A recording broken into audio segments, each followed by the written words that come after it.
Right, good morning, everybody. This meeting is now being recorded. Before I start the business of the meeting, I will go to each committee member to confirm that they can hear and be heard. It is a legal requirement for me to do so. Please advise me at once if at any time during the meeting you experience any technical difficulties that prevent you from hearing or being heard. I remind members of the committee that you will only be able to vote on an application before the committee if you have been present for the whole of the presentation of and discussion on the application. I will now call each councillor in turn.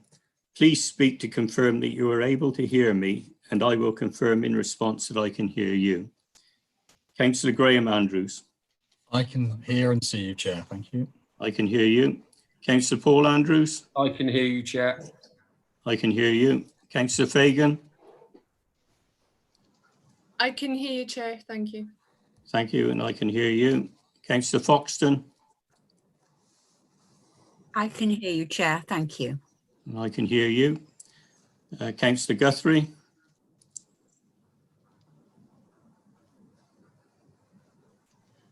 Yes, I can hear you, Chairman. And I can hear you. Thank you. Councillor Hunt not present yet. Councillor Hardwick, just say that he was trying to join, so we're expecting him, but just try to contact him. Okay. Okay, fine, thank you. Councillor James.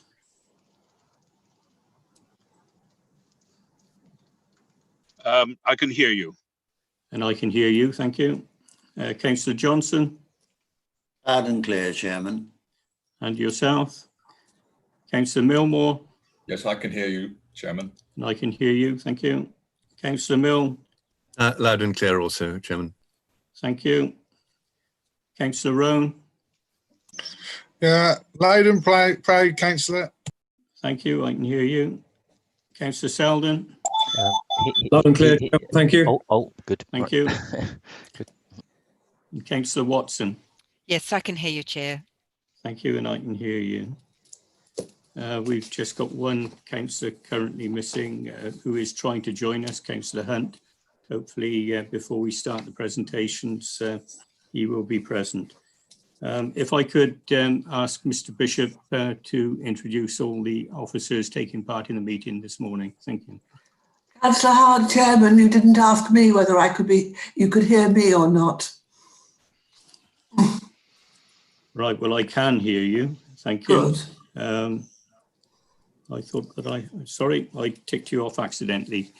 Thank you for picking me up on that, Councillor Andrews.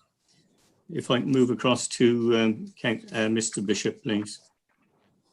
Morning, Chairman, members. Sorry for the slight delay in the start into the meeting. My name is Kevin Bishop. I'm the Lead Development Manager for Planning Services.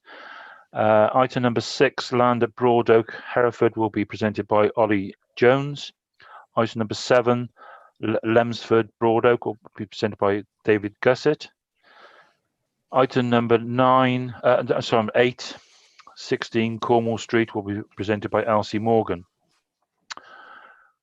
Today, we also have in attendance the legal advisor to the committee, Dawn Evans, and the government support team of Tim Brown, John Coleman, and Jen Priest. In addition, Chairman, we have the Highways Manager, Mark Lewis. Thank you, Chairman. Thank you, Mr. Bishop. Can I request that the public speaker for agenda item 6, attending as a virtual attendee, Mr. Lever, the applicant's agent, is admitted to the meeting?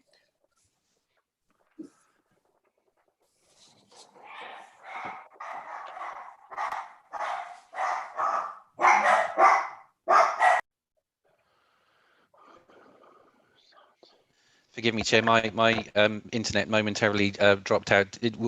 Can I confirm that you would like the speaker to come into the meeting now? That's correct, please. Thank you, John. Thank you. Admitting Mr. Lever now. Good morning, Mr. Lever.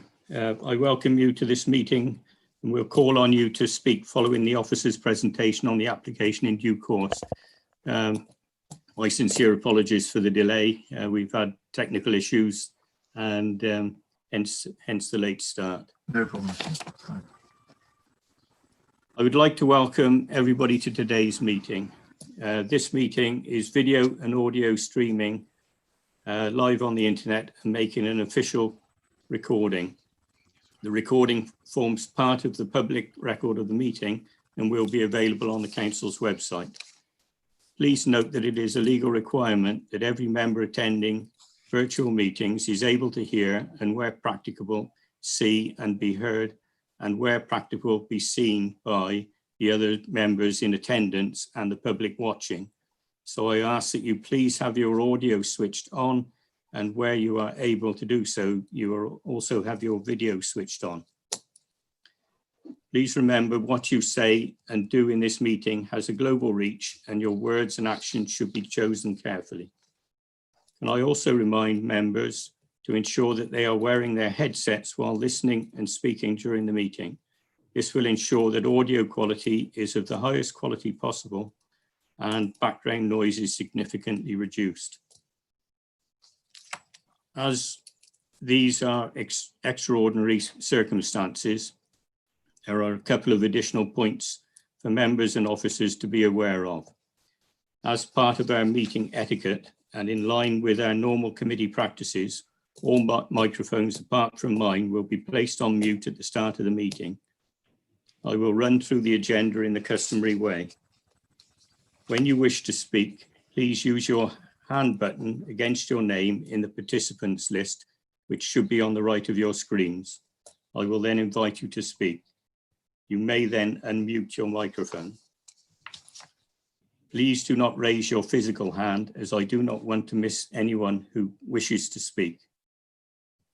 Please note that the chat facility has been switched off to ensure that members' contributions can be offered through the spoken voice and for the public record. Please ensure that all mobile devices are switched off to prevent interference with the audio and video system. Members are reminded that speeches are limited to 3 minutes. Public speaking arrangements. Please note that as part of the virtual meeting format, those registered to speak in accordance with public speaking procedure, namely parish council, objectors and supporters, are able to participate in the following ways: by making a written statement, or submission, I should say, by submitting an audio recording, by submitting a video recording, or by speaking as a virtual attendee. I will deal with these formats in the following way. The statements received by email, the legal advisor will read the statement out. For statements received by audio or video, the recording will be played live for the meeting. For virtual attending members of the public, I will invite them to speak in turn via the audio video live during the meeting. Right, thank you. We now go into the agenda full. So we have apologies for absence, first item on the agenda. We have one apology that we've received from Councillor Stone. And I see now that we have got Councillor Hunt, who has joined us. Can I confirm that Councillor Hunt can hear me? Can you unmute yourself and respond? Apologies, yes, I can hear you. Right, thank you, Councillor Hunt. Welcome this morning. Thank you. We have one named substitute this morning, Councillor Guthrie, who is standing in for Councillor Stone. Declarations of interest. Have we any declarations of interest on any of the agenda items this morning? I don't see any hands coming up. Thank you. So there are no declarations of interest. We now move on to the minutes of the last meeting. So I'd like to, no matters of accuracy have been notified to the monitoring officer. So I will ask the legal advisor if the committee members in turn indicate whether they are content with the minutes. So if I hand across to Mrs. Evans, she will do a roll call and ask ask for your vote, please. Thank you, Chair. If I could go through each member individually, and if you could just confirm the acceptance of the minutes. Councillor Graham Andrews. I accept them. Councillor Paul Andrews. I accept them. Councillor Polly Andrews. Aye. Councillor Fagan.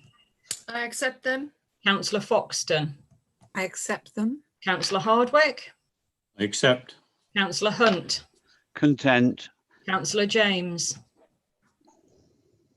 Content. Councillor Johnson.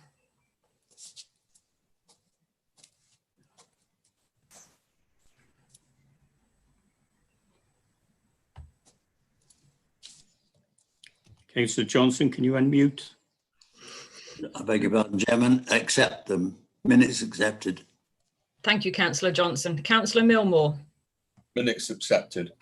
Councillor Milne. On item one, the beige court application, application 192711, where the planning officer records, I quote, "The impact of the line of the former Golden Valley Railway has not been considered because it was not a designated heritage asset." This is not strictly true. It is certainly true that it was not, the heritage issue was not addressed, as I pointed out at the time, but it is incorrect to imply that the fact that the Golden Valley Railway is not designated is a reason for not considering it, because it is recorded on this historic environment record, and therefore it is a material consideration in planning. So really, if the minutes could be adjusted to reflect what was said at the meeting, I would be grateful. So it is important really that we note the fact that it is a material consideration in planning, that the Golden Valley Railway line, which runs across the application site, was not considered, though it is a heritage asset, an undesignated heritage asset. Thank you. Is it, Mrs. Evans, have you got a comment to make about that? Or Mr. Bishop? Thank you, Chairman. The officer considered at a time that it wasn't it is not a designated heritage asset. It is a non-designated heritage asset. So the officer's correct in what he said. It's not a designated heritage asset. Thank you, Chairman. Right. So I can take from that the minutes actually do record the minute accurately. No, I don't think this is open for debate just at this moment in time, Councillor Milne. So if I go across to Mrs. Evans to continue with the vote, please. Thank you, Chair. Councillor Roan. Can we go back to Councillor Milne and ask him which way he intends to vote? Of course, thank you, Chair. Councillor Milne. A non-approved on that single issue.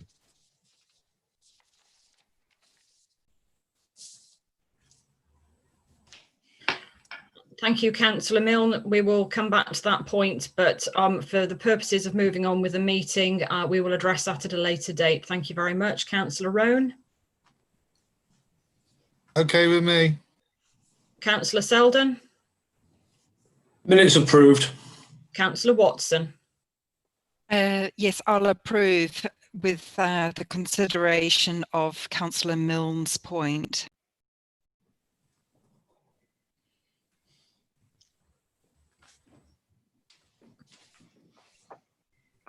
Thank you, Councillor Watson. As I said, I think this is one that I need to check on, but for the purposes of carrying on with the meeting, we will come back to this point at a later date. Thank you. Thank you, Mrs. Evans. Right, we move on to item 5, Chairman's announcements. I'll apologise again for the lateness of the start of this meeting. We had some technical issues, which hopefully we've overcome and won't get any further problems during this meeting. Excuse me, Chair, just 1 second. Could I just request John to make me co-host, please? Yep. Certainly. Mr. Coleman, can you organise that, please? Sorry, thank you. I will do, Chair, but as I'm not host, I can't automatically designate Tim as a co-host. So I will try and make sure that that's done within the next few minutes. Okay, thank you, Mr. Coleman. We now move on to item 6 on the agenda, land at Broad Oak, Hereford. We have 2 public speakers registered, and Mr. Hall, who is an objector, who has made a written submission, and Mr. Lever, the applicant's agent. He is present as a virtual attendee. I have already welcomed Mr. Lever and will call on him to speak following the officer's presentation on this application and the submission by Mr. Hall. I remind him that after the public speaking, he will be returned to the waiting room, which we don't expect him to sit in the waiting room for any longer than he needs to, but he can then watch the YouTube on live stream on the council website. The application before us is, as I said, land at Broad Oak, Hereford, the erection of 2 residential dwellings, C3, with associated access and infrastructure. The officer making the presentation will be Mr. Holly Jones. The ward councillor for this application is Councillor Fagan. Councillor Fagan is a member of the committee, but for this application, she does not get a vote, but will be allowed to open and close the debate.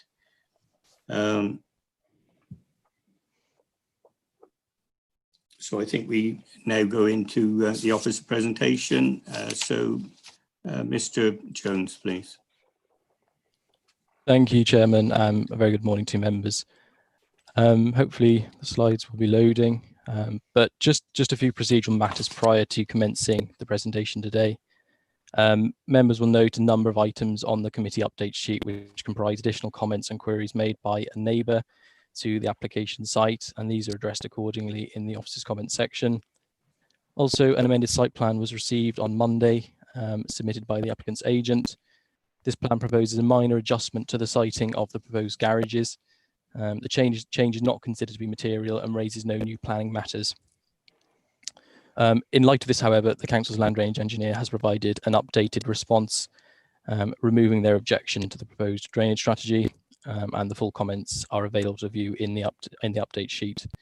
And I will, of course, touch on this later in the relevant section of my presentation. Also, it's been brought to the attention of officers that there is a minor typo at paragraph 1.3 of the officer's report. So for the avoidance of doubt, the reference number of the application to the west of the site for 2 dwellings and as approved last year is 183951. Also, as per the previous committee, the presentation contains a number of photographs and video clips, which will hopefully go some way to provide a visualization of the context of the site and its surroundings, obviously in the absence of us being able to undertake a physical site visit. So the application is made in full and seeks planning permission for the erection of 2 detached dwellings with detached garages. The site is found on the western side of the C1239 within the settlement of Broad Oak. The site is located to the immediate south of St Mary's Roman Catholic Church, where there is here also an application currently under consideration for the erection of a pair of semi-detached dwellings. The site's located to the north of 4 detached dwellings currently under construction, following planning permission being granted in 2018. And the site is made up of scrubland and is in an unmaintained and overgrown state. It benefits from an existing gated field access to the northeastern corner, and the site is bound to all sides by mature and well-established hedgerows. Agricultural land and the site for 2 dwellings can be found to the west. And as is standard, the site is identified here by the red star. Okay, next slide, please. So at the top of this slide, the application site can be seen edged in red. The bottom shows an aerial image of the southern portion of Broad Oak. I would advise members, however, that this is not an up-to-date image and therefore does not show all new development, and the photos and videos to follow should provide a greater visual sense of the recent developments on the ground within the settlement. So if we go to the next slide, please. Thank you. This slide shows the proposed site plan. As illustrated, each would benefit from a separate access off the C1239. Plot 1, which would comprise 4 bedrooms, would include a 2-bay detached garage and associated parking and turning areas. Plot 2 would comprise 3 bedrooms with a single detached garage. It shows that the existing roadside hedge will be translocated to allow for the requisite visibility displays, and it also sets out soft landscaping proposals, including the retention of existing trees and planting of new species. Next slide, please. This shows the submitted proposed plans and elevations for plot 1, the ground floor comprising living accommodation with the 4 bedrooms found to the first floor. And you can see the plans and elevations of the detached garage there as well. Next slide, please. And as can be seen, a generally similar arrangement for plot 2, but of course with 3 bedrooms. The design approach for both dwellings would comprise front and rear projecting gables under fibre cemented tiled pitch roofs with coarse stone and rendered elevations. So now we'll move on to some of the photos and videos of the site and its surroundings. Just to aid members in contextualising the site, the top right-hand corner of each slide will include a plan of Broad Oak. The red star will indicate where the video has been filmed, and in the case of a red arrow, this will indicate the direction in which the photo has been taken. So this photo now on the slide shows the rear of the application site when viewed from the B road, which leads west from the village. And you see the application site to the rear is delineated by sort of extensive vegetation. And in the foreground and just over shot to the right is the site for the construction of 2 dwellings as approved in 2019. And as you can see, that's kind of just coming towards a start. Also in the background of the photo can be seen the 4 dwellings which were approved in 2018. And these are found to the south, the immediate south of the application site. Next slide, please. So if we can play that if possible. So this here just shows the character of Broad Oak while standing in the centre of the settlement. So visible is the crossroads, and to sort of get your bearings, left leads towards Skenfirth, straight over towards Galway, and then right towards the A466. You can see some of the dwellings within the village. Now panning around and looking southwards along the C1239, which leads towards Welsh Newton. And then you can see the existing field access to the site, which is found behind the telephone kiosk, and then the St. Mary's Roman Catholic Church, which is now redundant. And as I said, subject to that other application for a pair of semi-detached dwellings, is just the outer shot to the right. And behind that vegetation and that site as well is obviously in a quite somewhat of an overgrown state. Next slide, please. This one really just shows similar view again, but located slightly close to the site, but it just, again, gives you somewhat of a sense of the surroundings. And you'll be able to see the access behind the telephone kiosk a bit clearer in a second. It's just a galvanized gate there, so it's just to the rear of the telephone box. Next slide, please. Here looking south, and the boundary of the application site marked by this hedgerow, which as I said would be translocated into the site to allow for the achievement of the requisite visibility displays. Now looking into the site, and members will note that it's essentially level, and as I've said, in a rather unmaintained state.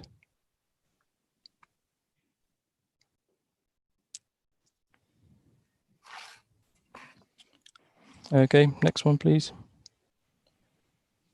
And again, these just show some shots of the site looking south from the existing access.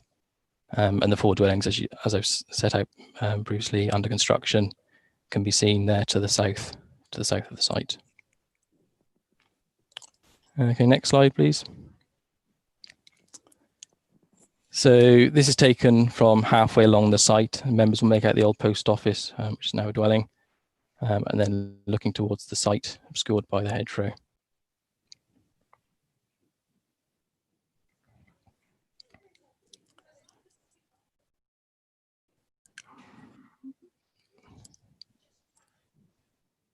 Okay, can we have the next one, please? Now, the south of the site, members will see the single-story dwellings on the opposite side of the road. This site can be made out in the background, and now panning around with the new dwellings visible in the foreground. Next slide, please. And here, just another shot of those 4 dwellings as approved in 2018, with the construction of these just about coming to completion. And then there should be a final shot of those again on the next slide. So this just looks north, and then the application site is essentially in the background to the right of the photograph, sort of behind that white car. Okay, next slide, please. So as members will be aware, the application is to be considered in light of the development plan. This comprises of the Herefordshire Local Plan core strategy, and noting the site's location within the parish of Galway, it also includes the emerging Galway Neighbourhood Development Plan, hereon referred to as the GNDP. As set out at paragraph 6.2 of the officer's report, the GNDP was sent for examination on the 3rd of April of this year, and the examiner's report is currently awaited. The Neighbourhood Planning Manager has confirmed that the plan can be attributed moderate weight at the present time, in accordance with paragraph 48 of the National Planning Policy Framework. The National Planning Policy Framework, the NPPF, is also a material consideration, and members will also be aware that the Council is currently unable to demonstrate a 5-year supply of housing land, with the current supply at 4.05 years. Hence, the NPPF directs that the policies relevant to the supply of housing should be considered to be out of date, and this engages the presumption set out at paragraph 11D of the NPPF, which sets out that planning permission should be granted unless the adverse impacts of allowing the development would significantly and demonstrably outweigh the benefits, or specific policies in the NPPF provide a clear reason for refusing the development. However, it is considered that the policies of the development plan that are relevant to the supply of housing continue to attract a considerable amount of weight, as they are consistent with the NPPF by virtue of the promotion of sustainable patterns of development and meeting identified housing needs. Next slide, please. So in terms of the principle of the development, Broad Oak has been identified as a settlement within the core strategy at policy RA2, where proportionate housing is appropriate. Further, through policy GAR1 of the emerging GNDP, which draws a settlement boundary for Broad Oak, it directs that within the defined boundaries of Galway and Broad Oak, new housing will be supported subject to meeting other requirements. And as can be seen on the slide now, the site is denoted by the black star, can be seen to be within the prescribed settlement boundary. And this also clearly visualises those commitments which are seen as hatched on the map. In terms of housing growth, the details of the performance of Galway Parish are detailed at paragraph 6.14 of the officer's report, so I shan't rehearse the specifics of this again. However, in summary, it is acknowledged that the settlement of and Galway Parish has taken as a whole has performed well and has exceeded its housing targets for the planned period, but notwithstanding this, such housing targets are not considered to be an upper limit, nor should they act as a ceiling, which would preclude further sustainable housing growth. In this instance, officers have taken the view that given the locational acceptability of the site, noting that it is found adjacent to the main built-up part of Broad Oak and its inclusion within the settlement boundary, the principle of 2 dwellings on the site is considered to be acceptable. If we could have the next slide, please. Thank you. As can be seen from the slides, the proposed dwellings, whilst of a greater size and scale than those found on the opposite side of the road, so on the eastern side, would possess somewhat of a rural accent through the use of core stone elevations, although details of external materials would be secured through a condition. The front and rear projecting gables add some architectural interest and help to break up the elevations, and it's also considered that the pros, given their design, would assimilate well with the new dwellings found to the south. It's also noted that the positioning of the dwellings and the afforded private amenity space would allow for a satisfactory residential relationship between the 2 plots and also between the proposed dwellings and neighbouring sites. Next slide, please. The siting of the dwellings would uphold the linear pattern of residential development found along the southern side of the settlement and along the C1239. Whilst a detailed landscaping scheme would be secured by condition, the translocation of the roadside hedge and the proposed enhancement of the western boundary is considered appropriate and would prevent any harmful or out of character urbanisation of this rural settlement. And it's with this in mind that officers do not consider that the proposal would cause conflict with policy SD1 and LD1 of the core strategy, or policy GAR1 and GAR2 of the emerging GNDP. As touched on, the proposed dwellings would be served by separate accesses from the C1239, which are considered acceptable, and the existing gated access to the north would be closed up in accordance with the proposed site plan. Subject to conditions, members will note that the transportation manager raises no objection to the proposal and therefore no conflict with policy MT1 of the core strategy or policy GAR10 of the emerging GNDP is identified. Next slide, please.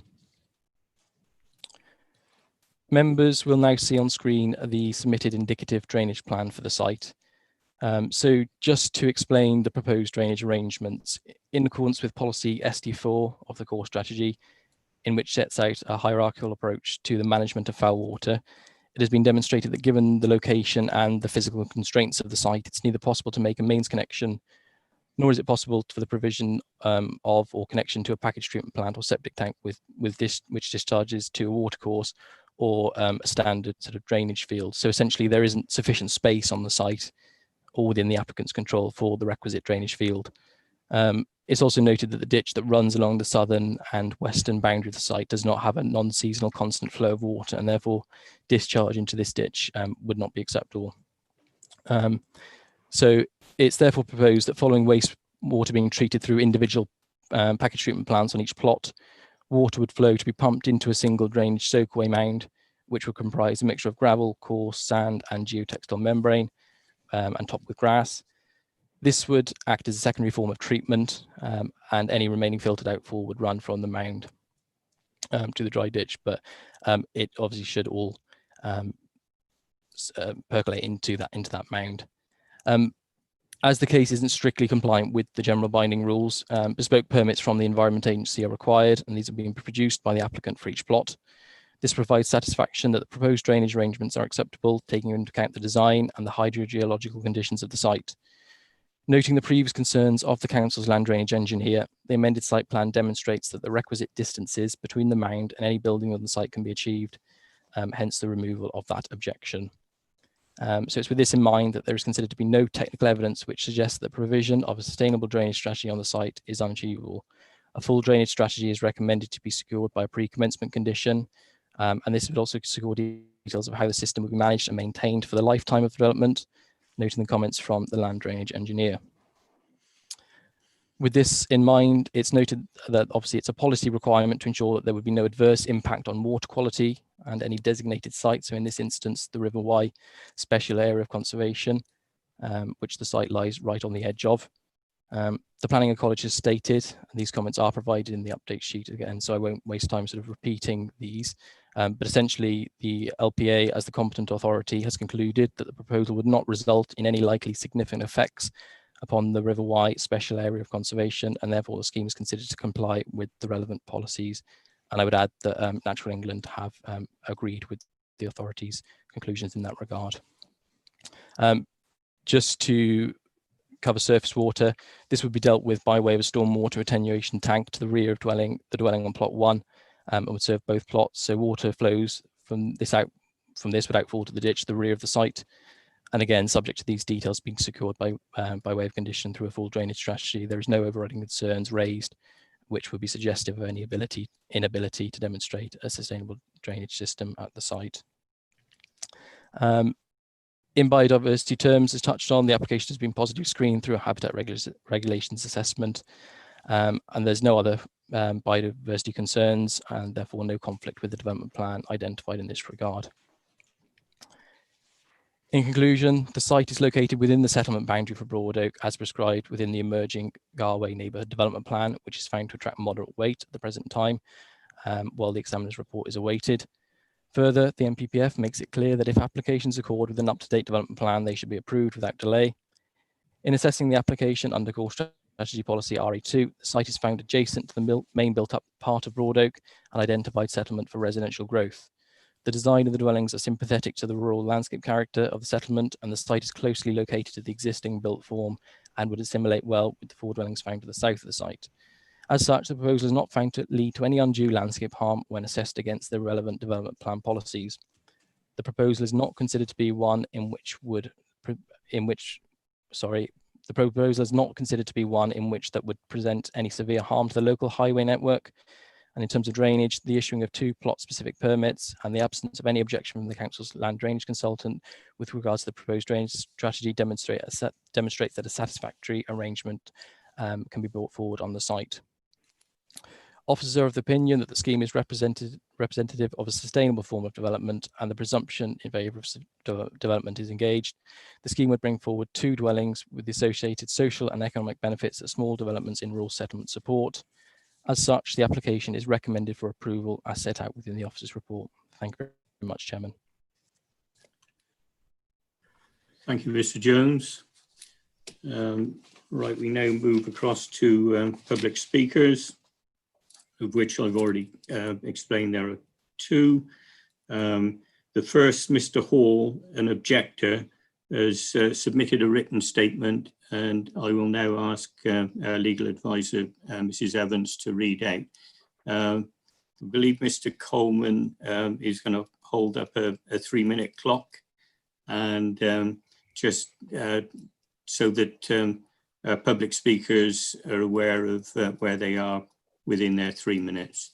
So over to you, Mrs. Evans. Thank you. Thank you, Chair. In Précy, this is from Anthony Hall, and he lives in a property directly opposite the site. He says, thank you for being given the opportunity to address the committee. For clarification, I'm also speaking on behalf of the 6 other householders, a significant number in a hamlet the size of Broadoak, who have lodged objections to this application.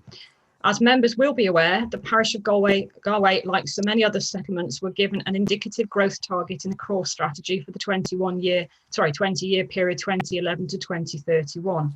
Clearly, some parishes may fall slightly below that level, and others may accommodate slightly more housing. The housing supply and delivery in the parish of Galway since 2011 has been exceptional by any reasonable person's analysis. Since 2011, the number of new houses granted permission in the parish amounted to growth in excess of 17%. And in Broadoak specifically, the growth has exceeded 32%. Thus, the housing growth envisaged until 2031 has already been met, but in fact has been exceeded. There is no shortage of housing supply in the parish of Galway. Any shortfall in housing supply across Herefordshire as a whole should be concentrated at those underperforming towns and villages. Furthermore, the addition of 2 houses on this site would make a negligible difference to any county-wide supply issue. It was for that reason that the council recently refused a planning application for 2 houses in Broadoak on the basis of the proposed development amounting to disproportionate growth. Sorry, bear with me. The application should be refused on that very same ground. The council must be consistent. Interestingly, the aforementioned planning application is at appeal, and to now permit further housing at Broadoak may well prejudice the council's case. Moving on to a critical matter I'd like to draw members' attention to. Drainage has been a very difficult issue on this site due to the impermeable ground conditions and the fact there's no watercourse running through the site boundaries. This is evident by the fact that the agent for the applicant has attempted for more than a year to come up with a viable drainage solution and has failed to do so until 24 hours ago when an amended plan was submitted and the council's drainage engineer has accepted it with some reservations. Despite this, I have still serious and legitimate concerns. The drainage scheme has been given EA permits to discharge via drainage mounds, but the permits state that the discharge is into a tributary of the River Monnow. This is inaccurate and highly misleading. In fact, discharge is into a ditch that runs through the site for which 80% of the year is dry and not a natural watercourse. This also means when the ditch is dry, sewage effluent will run undiluted along the ditch in a northerly direction and straight across the back garden of the neighbouring properties, assuming they get planning permission. In summary, I consider the application should be refused on the same disproportionate grounds as the previous applicant referred to application. However, should members be minded to approve, I'd ask an informative be attached to any approval, informing any future purchasers that there's an open drainage ditch running through the site, which landowners have a riparian duty to keep free and clear, and that any culverting of the ditch would require ordinary watercourse flood defence consent. Thank you. Okay, thank you, Mrs. Evans. We now move across then to Mr. Lever, the applicant's agent. Mr. Lever, again, you have 3 minutes, and I know that the clock did disappear for a few seconds, but hopefully we'll have the clock available. So in your own time, please, Mr. Lever. Thank you. Thank you, Chair and members, for allowing me to speak today. As you're aware, this is an application for 2 detached dwellings in the village of Broadoak, Herefordshire. We have worked with the officer team diligently over the last 12 months on this application to address and relieve any officer concerns or objections. For the avoidance of doubt, we have development officer support for this scheme and no outstanding technical officer objections at today's date. Concerns in respect to the drainage have been raised by several local residents of Broadoak, and their angst in terms of making sure they won't be negatively affected or impacted upon is perfectly understandable. As with all of our applications, we work hard with your officer team and the consultants to deal with any perceived issues diligently and professionally through the correct channels. As you all know, Balfour BT made a last-minute observation in respect to the proximity of the proposed garages to the drainage mound, of which we have addressed by way of a non-material amendment through late material submission to the positioning of those garages to address the concerns. Balfour BT subsequently confirmed they have removed their objection to the application, subject to the appropriate drainage strategy planning conditions being imposed on any planning approval, of which we are in fully agreement with. As you will be aware, we have secured bespoke environmental permits by formal application to the Environment Agency for the Powell drainage system. The Environment Agency's senior permitting team rigorously reviewed the proposals and have confirmed that the proposed solution, providing the permit conditions are adhered to, is perfectly safe and from an environmental and contamination perspective. Any breach of such a permit condition would be liable to criminal prosecution and or a fine. Herefordshire Council Ecologists has approved the HRA, and Balfour BT have considered the permits, and they too have confirmed that the accepted proposals are safe, providing the final solution is in line with the Environment Agency permits, as well as their additional specifications set out in their closing email to the case officer. Any detailed drainage strategy submitted by way of approval of condition would still need to be rigorously approved by Balfour BT and Herefordshire Council Building Control prior to the commencement of development on the site. I want to emphasise the level of effort and cost we've gone to on this site to resolve any drainage concerns. We appreciate Broadoak has had a number of development applications already to date, and there are further additional applications live ongoing as we speak. The key difference with our site is we have a full case officer and technical support for our approval of the site. The site complies with the core strategy policy. It also aligns and complies with Broadoak proposed settlement boundary within the Regulation 16 submission version of the draft NDP. As such, we strongly believe that this is a reasonable and proportionate proposal with policy and officer support, and in planning terms, we therefore respectfully ask that you approve this application. And thank you, members, for your time today. Thank you, Mr. Lever. I'll now request that Mr. Lever leaves the meeting by being put back in the waiting room, but I'd like to remind him that he can watch the live stream of this meeting on the Council's YouTube channel. Thank you, Mr. Lever, and good day to you. All right, we now move across to Ward Councillor for this application, Councillor Fagan. She is a member of this committee, but as I previously stated, she will be able to speak, but she does not have a vote on this application. She can open the debate and has the right to close it as well. So without further ado, I invite Councillor Fagan to open the debate. Thank you. Thank you, Chair, and good morning, colleagues. Firstly, I would like members to give very careful consideration to the objections that were eloquently expressed by Mr. Hall on behalf of the local community, and I share many of those concerns. However, having considered the matter very carefully indeed, and officers will confirm that, whilst I am very concerned, and a matter I shall elaborate on later with respect to the next application on this agenda, I'm concerned about the disproportionate level of housing growth within Galway Parish and Broadoak specifically. In the light of the facts that have been provided, critically here, there is no landscape objection to this application, unlike the next application on the agenda, and the legitimate drainage concerns have been overcome to the satisfaction of the Council's drainage advisor. So I very reluctantly do not oppose this particular application on the proviso that the following informatives, and I will provide the wording for officers, are attached to any planning permission. First of all, that the applicant, developer, or any future purchasers are informed that there is an open drainage ditch through the site. And in fact, this ditch bisects the southern side of the garden of plot 2 in an east-west direction prior to the running in a northerly direction and parallel to and inside the western boundary of both plots 1 and 2. This ditch must be maintained in situ to its current width and depth. If anybody wishes to culvert the aforementioned ditch, ordinary watercourse flood defence consent and planning permission for such engineering works would be required. The culverting of this ditch is likely to lead to nearby residential flooding. The landowners of both plots 1 and 2 have a riparian duty to ensure that this ditch allows the free passage of water, and this is a requirement of common law, and failure to maintain the drainage ditch would render the owners of the plots liable to civil proceedings. Secondly, the further drainage details required by recommended planning condition must include the detail and address the issues raised in the views of the Council's drainage advisor, which were received on the 23rd of June 2020. Officers must ensure that any permission quotes the correct amended site layout plan 02, revision A received 22nd of the 6th, 2020.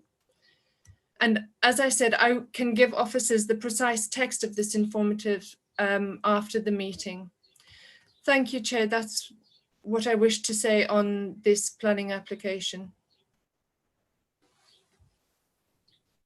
Thank you, Councillor Fagan. We now go into the debate, and I look for Councillor Watson first to speak. Councillor Watson, please. Thank you, Chair. Can you hear me? I can, thank you. Thank you. Mr. Jones, I have a question for yourself. I've not heard of this mound drainage being used before. So who checks the water quality of the water that goes into the ditch? Who's responsible for checking that when after the houses have been built, etc., and the families have moved in? Okay, yeah.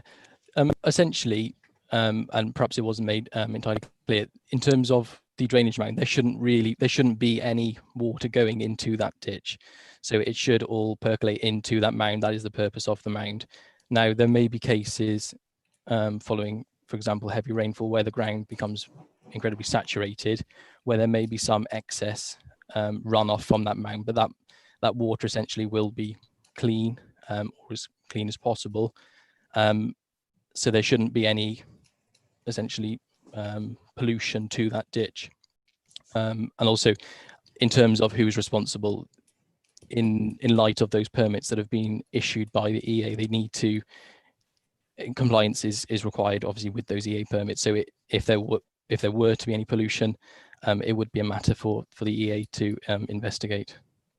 Hopefully that answers your question. No, it doesn't. Sorry, okay. Mr. Jones. Is that but who checks the water going into the ditch on a regular basis? Because I understand in the application is that it's an issue between hydrology and hydrogeology, because what I've picked up is that the hydrology report is around the engineering of how the mechanics of surface groundwater moves, whereas hydrogeology is actually looking at how how the groundwater geology, and I'm just concerned about the impermeability of the geology of the land. So therefore, for future flooding and affecting the River Wye, particularly with, like this weekend, algae being identified in the River Wye. So so it's really who will check the water going into the ditch and how often? Okay. I don't know whether Mr. Jones is in a position to be able to answer that one. I don't know whether we can bring Mr. Bishop in at this point as to whether there is any guidelines on this. Thank you, Chairman. I think, thank you, Chairman. I think in the first instance, members should be aware that the drainage into the mound will be from the package treatment plant. So the package treatment plant will, the water coming out from the package treatment plant is essentially clean water. and so that will go into the mound, and that will drain through the mound. Any checks or concerns regarding pollution? There's two areas of check. There's one which would be the Environment Agency, because they are permitting the facility and have done already. And the other check, if there was a concern about pollution, would be the council's environmental health team as well. But in terms of water seeping out of the mound, that's clean water. It's not sewage, if that helps. Okay, thank you, Mr. Bishop. I'm looking for another speaker, please. Councillor Guthrie, and then Councillor Mill. Thank you, Chairman. Just want to ask a point of clarification. Have there been any flooding events in the village? The parish council mentioned backing up of water in the drainage ditch. So just want some of the history regarding that. Thank you. Thank you. Have you a response to that, Mr. Jones? Yeah, I mean, there's no sort of known recorded flood risk issues.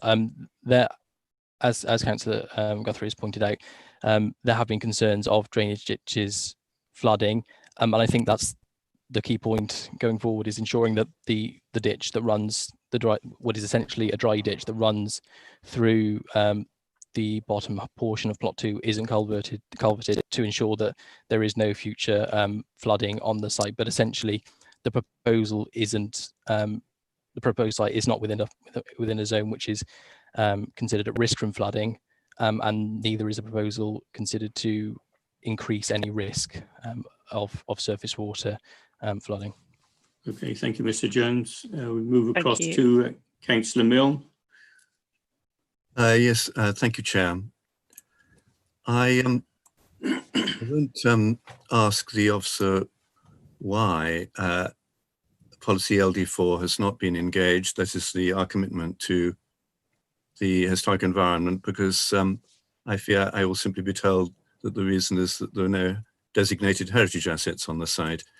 However, I will suggest why policy LD4 needs to be engaged, because it is a fact that there is no heritage assessment to support this application, and indeed there is no heritage assessment to support the next one we'll be considering either, but we'll come on to that later. And we therefore have no understanding of what our commitments are to looking after what is precious and valuable about the history of Bordeaux. There's no listing of those assets which do exist within the village, and there are plenty of them. A little bit of understanding about how Bordeaux came to be would be appropriate.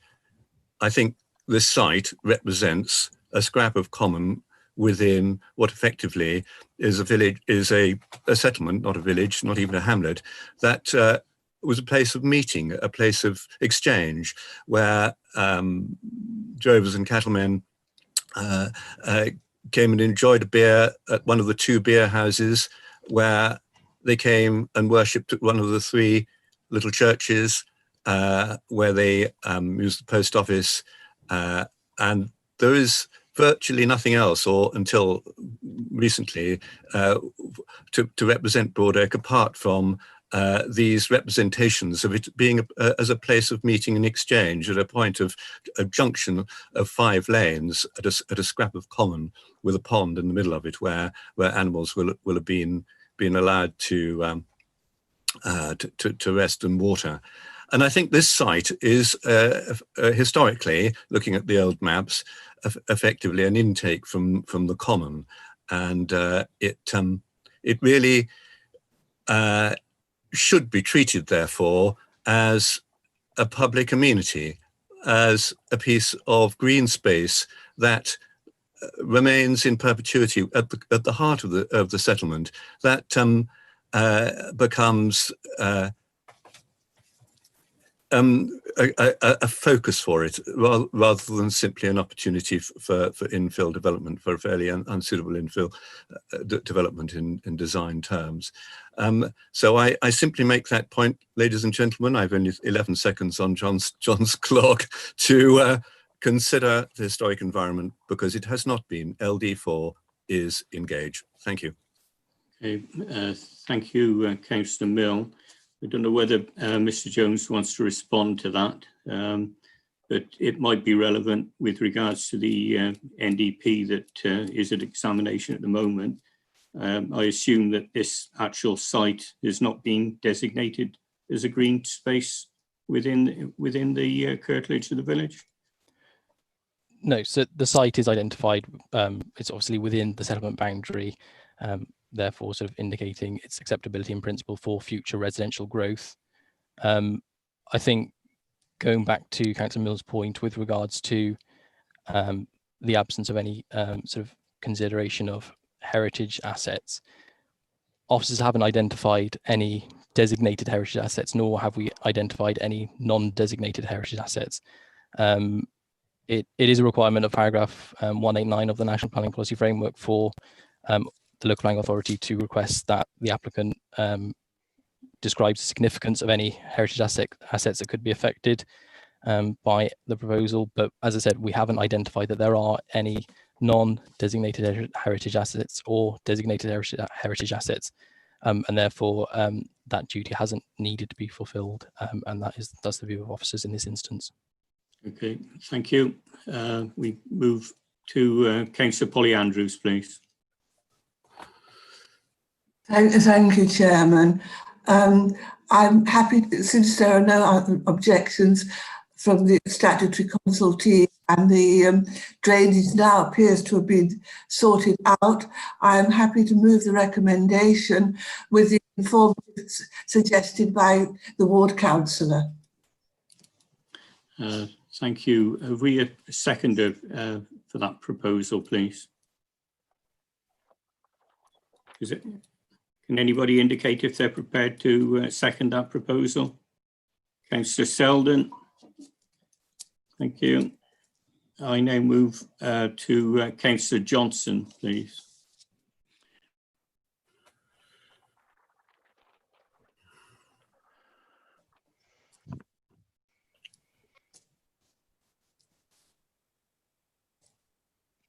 Can you, you're muted, Councillor Johnson.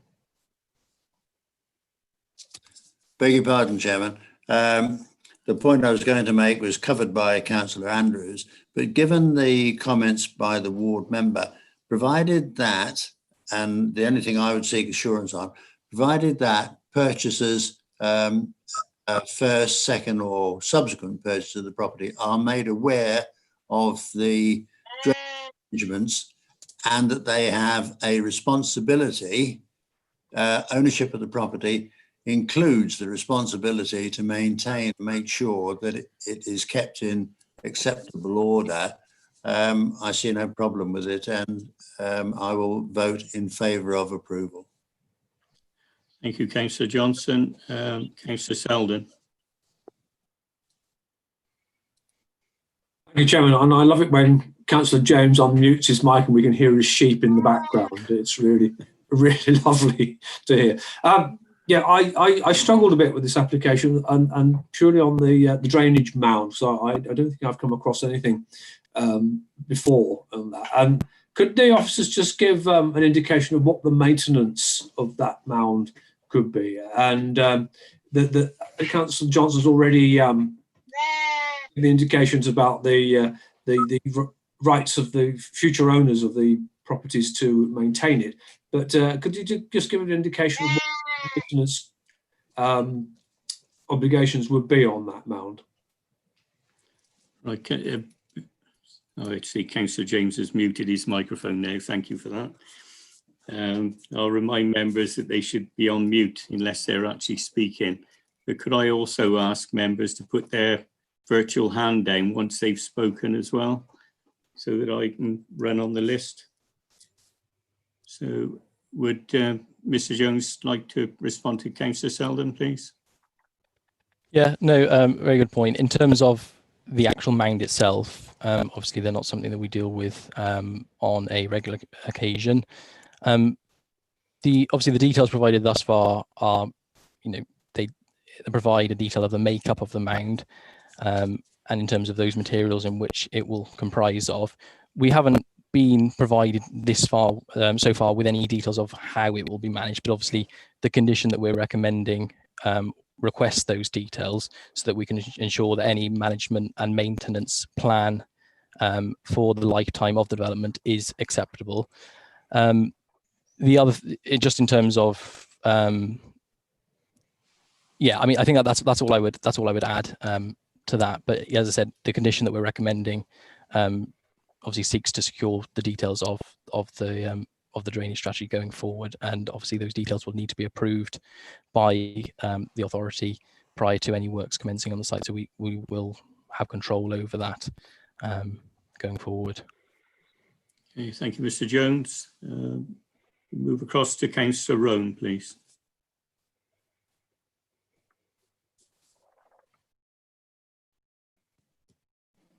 I might put my hand up, Chair, to second Councillor Andrews' proposal. I didn't want to speak. Okay. If I would be so persuaded listening to Councillor Milne's eloquent defence of every beautiful plot of land in this county, we'd all be purposely and completely voting against anything, but because he's so persuasive, so I'm going to have to put him on mute in the future. But no, nothing for me. Okay, thank you, Councillor Rowan. Have we any further speakers, please? None are actually indicating, so I move across to Mr. Bishop to make any comments, please. Thank you, Chairman. Thank you, members, for the debate on this particular application, and for Councillor Fagan as well for setting the scene as well. It's quite clear that this site lies within the proposed, and it is the proposed settlement boundary for Broad Oak at the present time. It's still subject to examination, so it is only a proposed settlement boundary, so it is set within that. Yes, they have exceeded their housing targets, but the issues that have been raised within this debate relating to proportionate growth, etc., as members will be aware, the limits within the core strategy are not limits. They are a minimum number to achieve 5-year housing land supply across the county as a whole, and it's and obviously we're seeking to try and achieve that. So locationally, the site is within an area which we are supporting.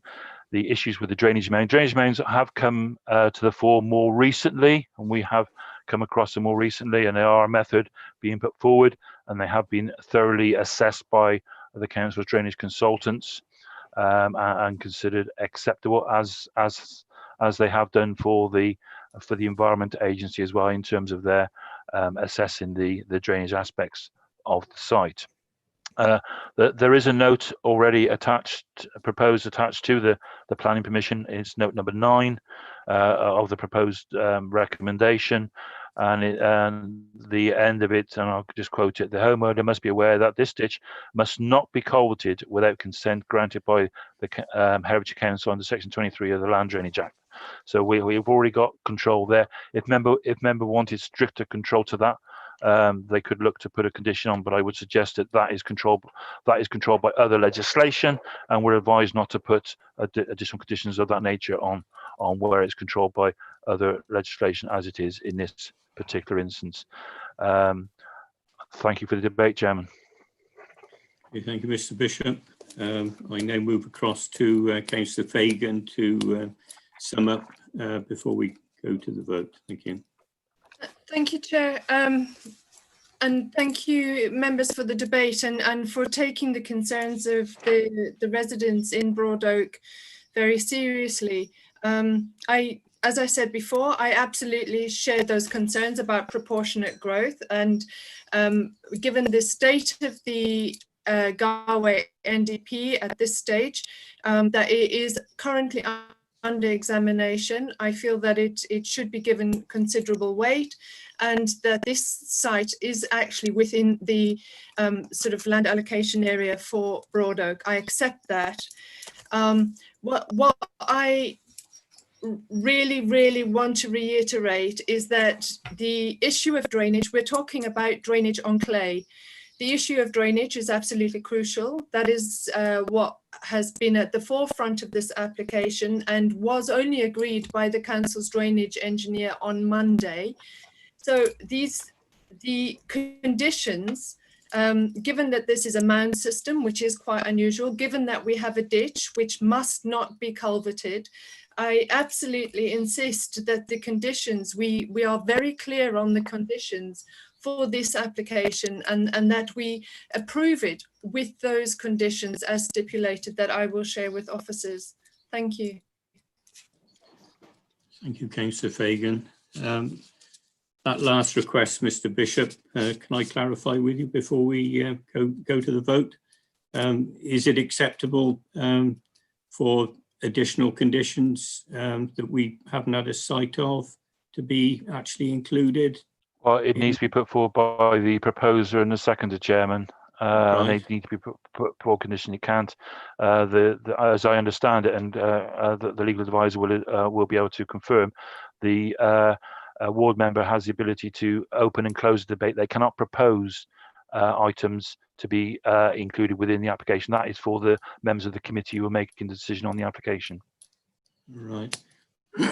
Perhaps I could go across to Councillor Polly Andrews and Councillor Selden. You've just heard what Mr. Bishop has said. Are there any additional conditions that you wish to include on your proposal for approval of this application? Well, I think the main condition is the maintenance of the ditch. And since Mr. Bishop has said that that's strongly in the existing conditions, I'm happy with that. Okay, thank you. Councillor Selden?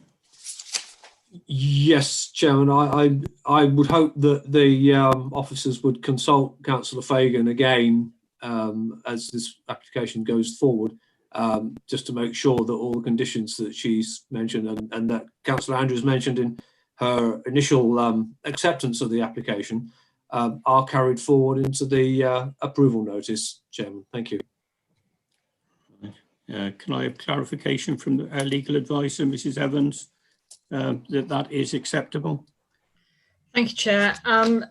There is, as Mr. Jones has clearly stipulated, that there is a pre-commencement condition on drainage and conditions which would obviously require the information to be brought forward before obviously the application, any works can commence.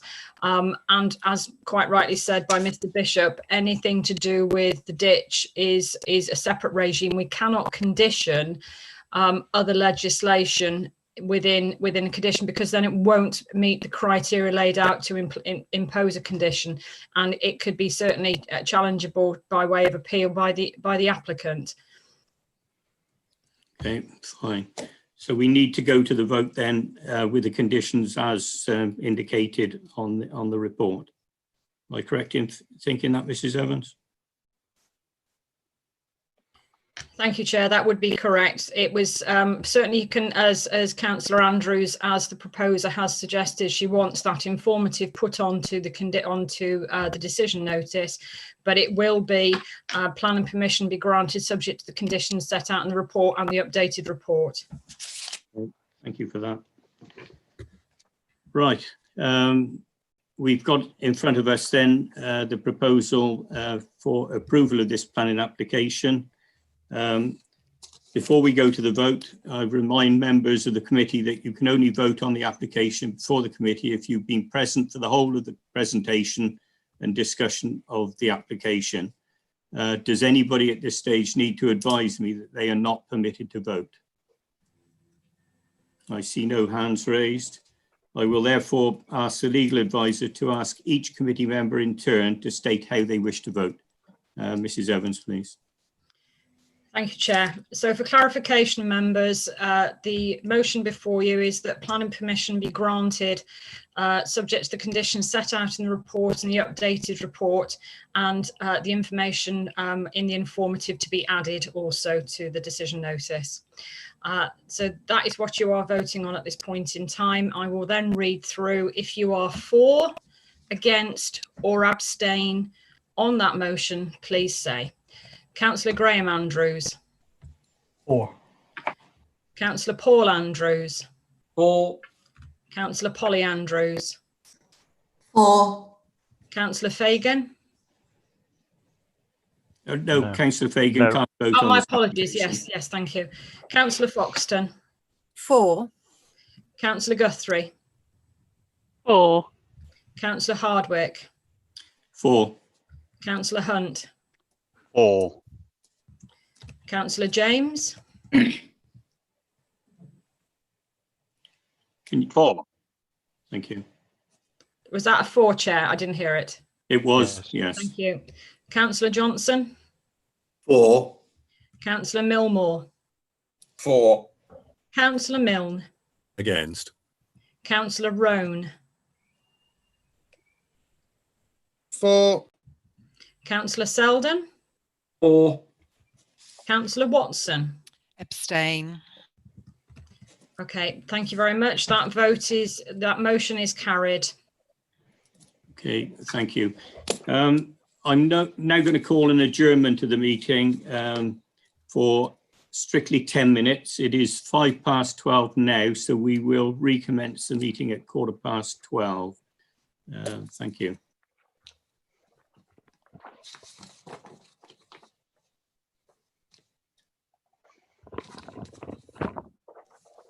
Can I ask that the live stream be stopped at this juncture, please?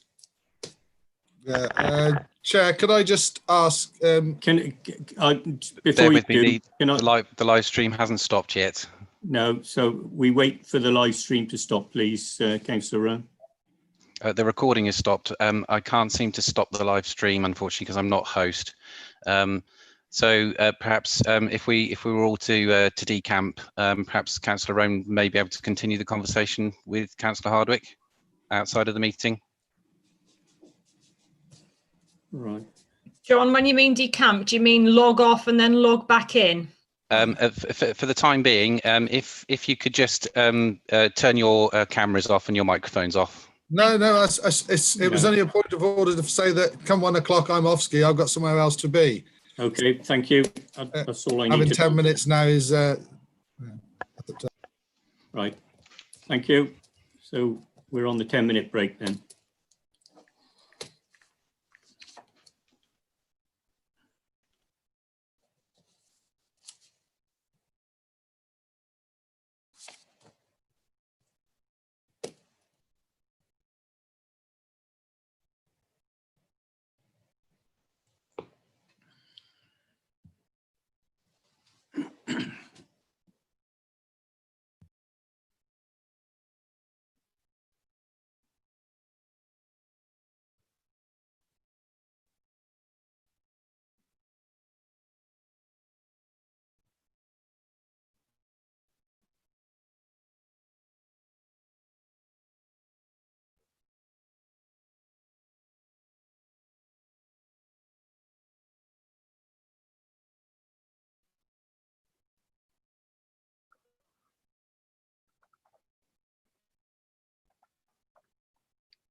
To me that Mr. Wise probably will have to leave or has already left, so it'll be a written statement instead, I believe.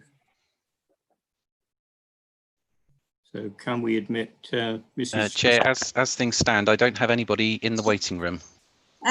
Chair, John, the stream hasn't started up again. Right. No, okay, we're good now. It was a lag. You're okay. Okay, fine, thank you. So we're we're missing Mrs. Joseph at the moment. Yeah, she was trying to join, but it was locked out. So we need to allow her to retry. And I think Councillor Fagan has been locked out as well. Okay. I'll unlock the meeting. We'll just wait while we try and get the Mrs. Joseph and Councillor Fagan into the meeting then.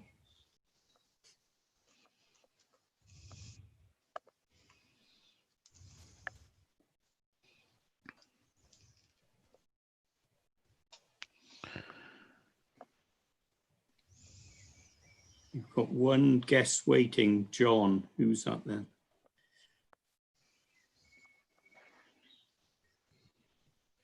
I'll talk to them in the waiting room, Chairman. Okay. Sorry for this delay. Technology getting the better of us this morning.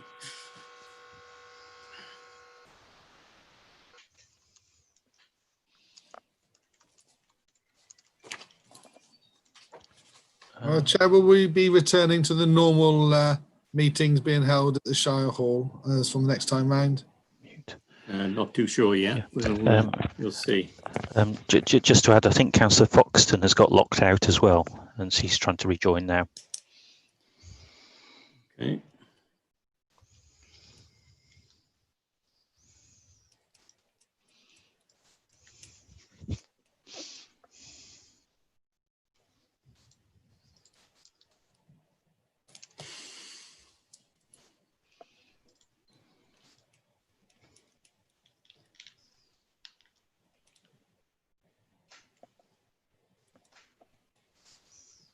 Right, so we've got Councillor Fagan in the waiting room now.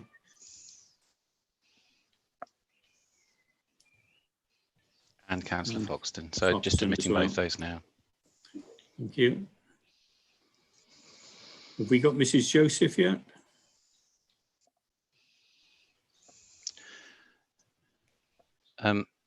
I can admit the person in the waiting room. Is anybody able to visually confirm that that is the person we're expecting to see? Hold on. I can't see who. So I can't see who it is, John. Yeah. Well, it's just coming up as John. Yeah. It might well be that Mrs. Joseph is using. Yes, that's correct. That's correct. Okay. Right. Mrs. Joseph, I believe, has just joined. Okay, fine. Welcome, Mrs. Joseph. Apologies for the delay.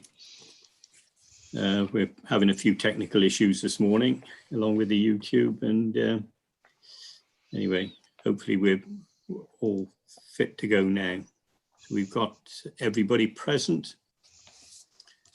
We now move into our second application this morning. Lemsford, Broad Oak, Herefordshire, site of erection of one detached dwelling and two bungalows. We have two public speakers this morning, Mr. Wise, an objector, and Mrs. Joseph, the applicant's agent.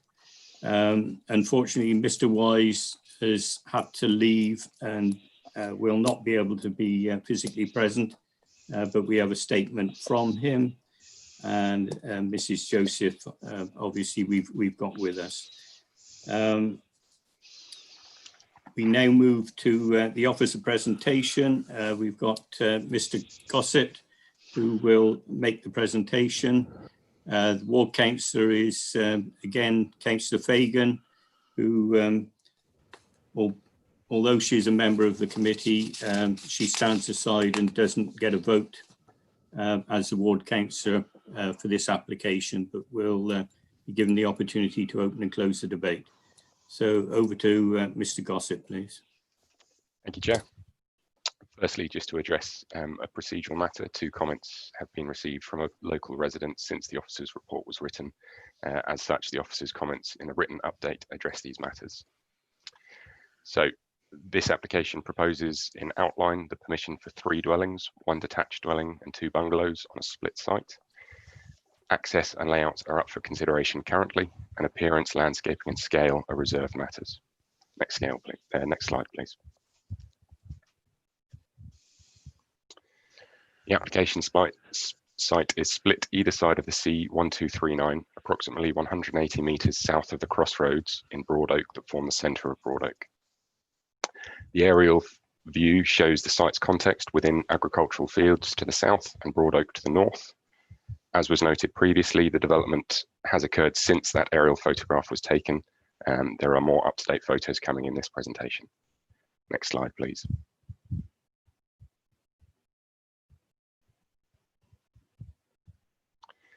This plan shows the proposed layout of the application site and the context of the adjacent development in Broad Oak, including the 4 detached dwellings approved under RM 180061 to the north of the application site.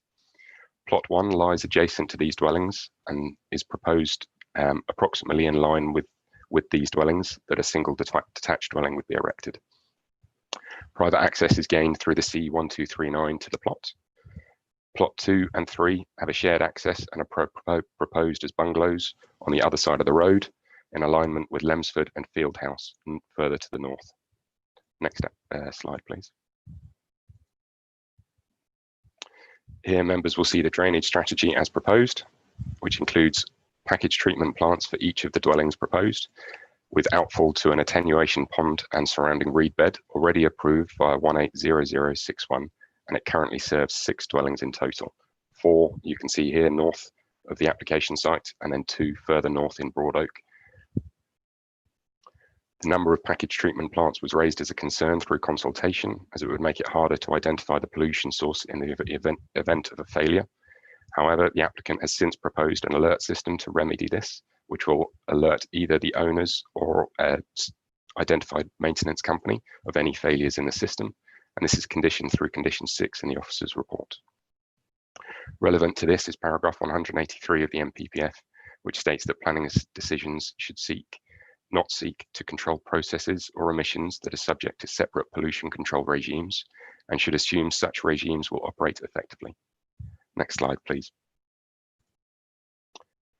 Here, members will see photos taken from the south of the application site while standing on the C1239. The first photo, you can see the site is within the 30-mile-an-hour speed limit zone, and then the second photo shows where the access will join the existing highway. Next slide, please.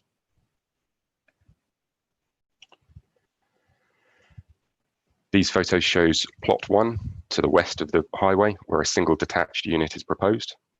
First, from the south, looking towards the neighbouring dwellings that have already been approved, to which this dwelling would lie in alignment with, according to the road. The second photo shows is viewed from the west, showing the wider context of the site. The dwelling proposed is to the right-hand side of those shown. Next slide, please. This is a video of plot 1. If you could press play, thank you. Firstly, it shows the access located to the northeast corner of the site, and then we pan round to the roadside hedge running south from the site down the C1239. It pans then round to views of the agricultural field within which the application site lies, and the wider landscape views to the west and northwest of the application site.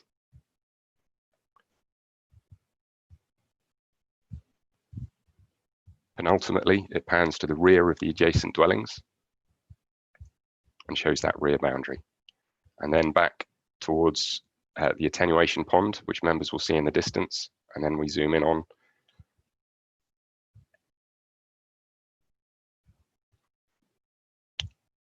The attenuation pond here shows 2 head walls. The proposed dwellings will discharge to the second, located on the right-hand side of the screen. The pond is surrounded by newly planted reed beds and discharges south towards the local brook at the corner of the field, as shown in the video.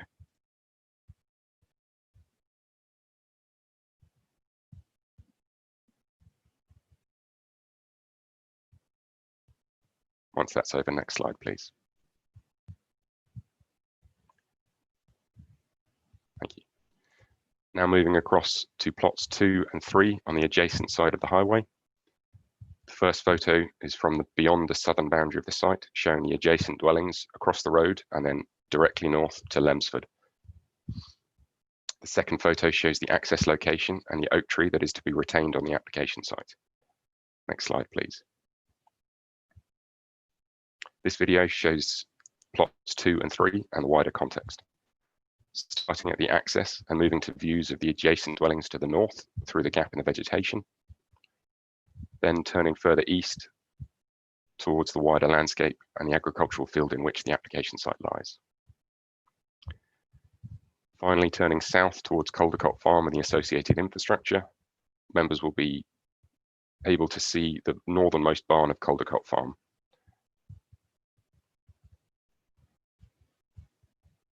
And then finally, around to the roadside boundary with the hedge that runs back up towards the oak tree and application site.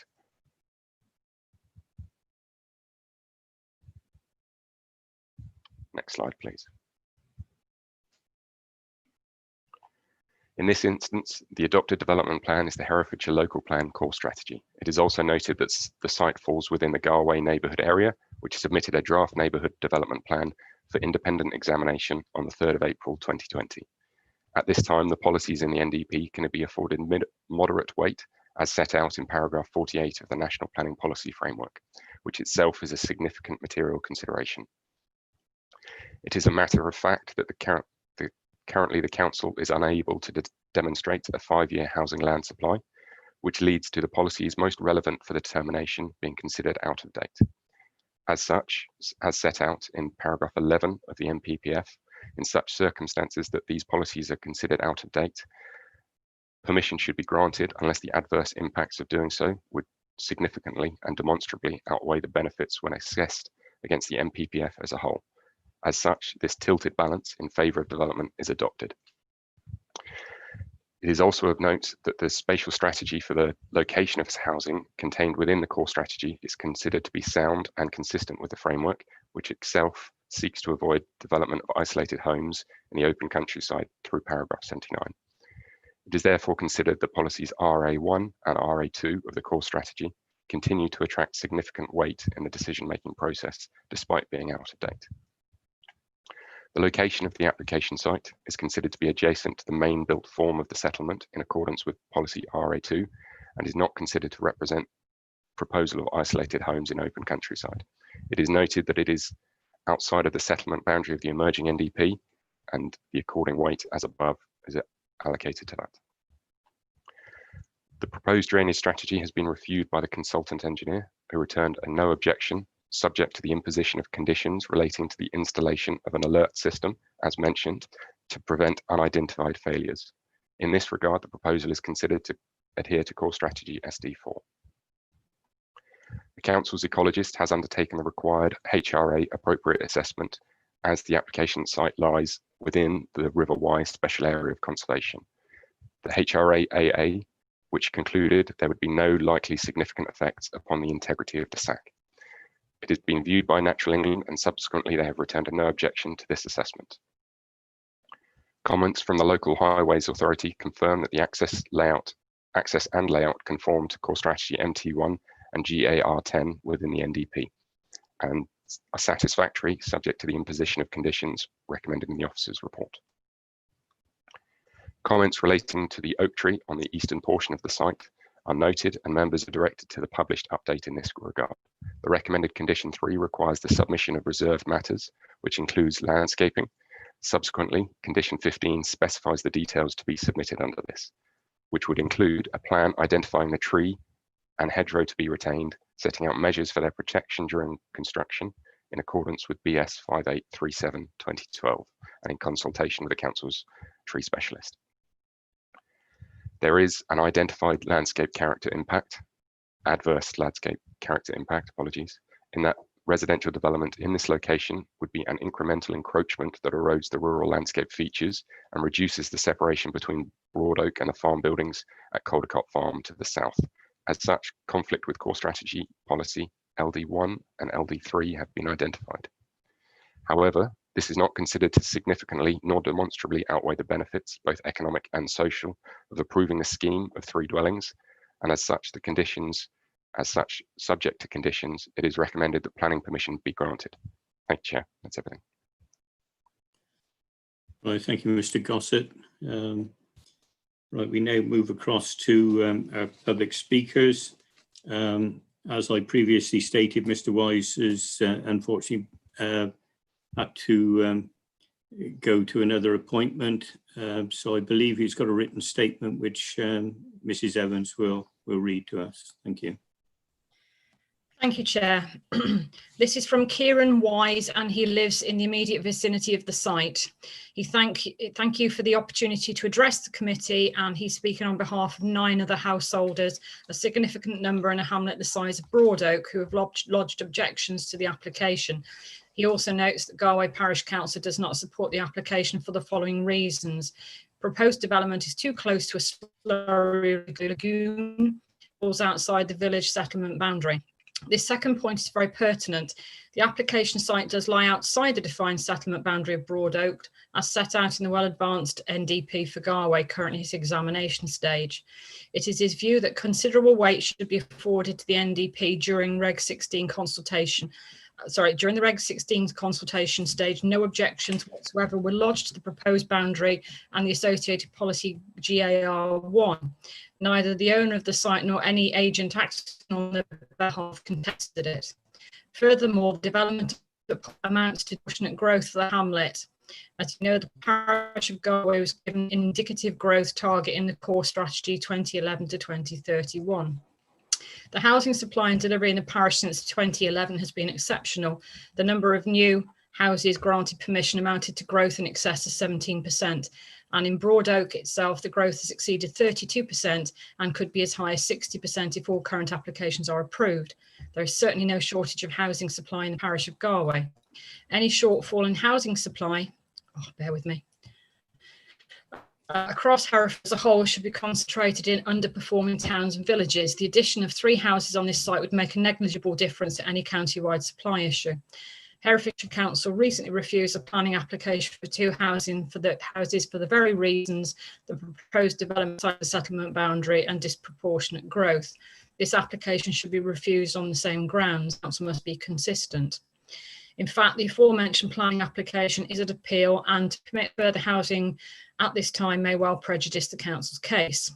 Moving on to specifics, I draw member attention to the objection from your own senior landscape officer at paragraph 4.7.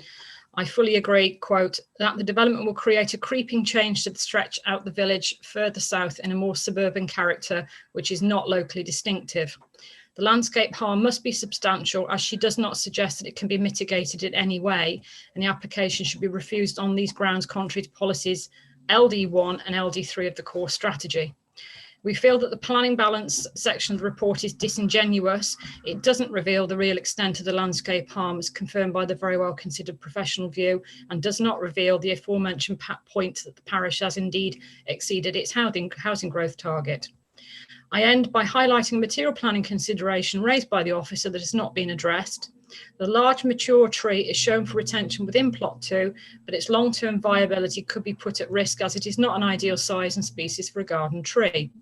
And goes on to state a tree and hedge survey in accordance with BS 5837/2012 would be required.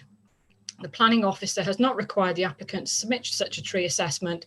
The tree officer has not been consulted, nor is the matter addressed at all within the appraisal section of the report. Thank you for taking the time to listen to the representations on behalf of all those local residents who object. Right, thank you, Mrs. Evans. Just slightly over the 3 minutes, so if Mrs. Joseph needs a few seconds more, I will allow that as well, to be fair. So Mrs. Joseph, in your own time, you've 3 minutes, as I have just referred to, in your own time. Thank you. Good morning. This application was submitted following a permission in principle application in September 2019. The application was withdrawn because of the drainage issues, which could not be dealt with through the process. However, the case officer was very clear that there was no objection in principle to the proposal, including landscape, for the 2 bungalows and 1 dwelling. An application was subsequently submitted in November 2019. All through the process, the planning officers have been supportive of the application. There have been no objections from highways, ecology, environmental health, or drainage. The landscape objection was submitted some 6 months after the submission of the application and is based on a desktop study only, i.e. the case officer has not been even out to the site. It should be noted that there were no objections to the dwellings immediately opposite the site on landscape grounds, and the planning officer clearly states in his report that the landscape comments themselves cannot be substantiated. The modest extension of the village still leaves a 100 metres gap from Caldecott Farm, which is set well back from the road and comprises a range of modern agricultural buildings. The ecology officer has no objection to the loss of the hedge, and there is an opportunity for biodiversity enhancement by virtue of planting on the boundary on both sides of the property. There is no intention of removing the tree.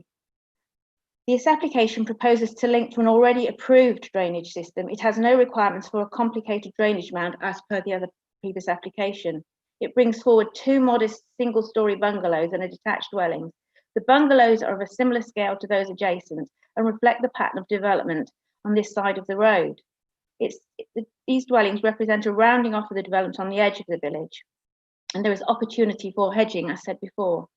Broad Oak is identified as a village suitable for further residential development and has a thriving garage, which has a petrol station, carries out vehicle repairs and MOTs, and contains a village shop, an absolute treasure for this modern day. Furthermore, there is another village shop and post office some 2.4 miles away in St Weners, which relies on customers from all surrounding villages to keep open.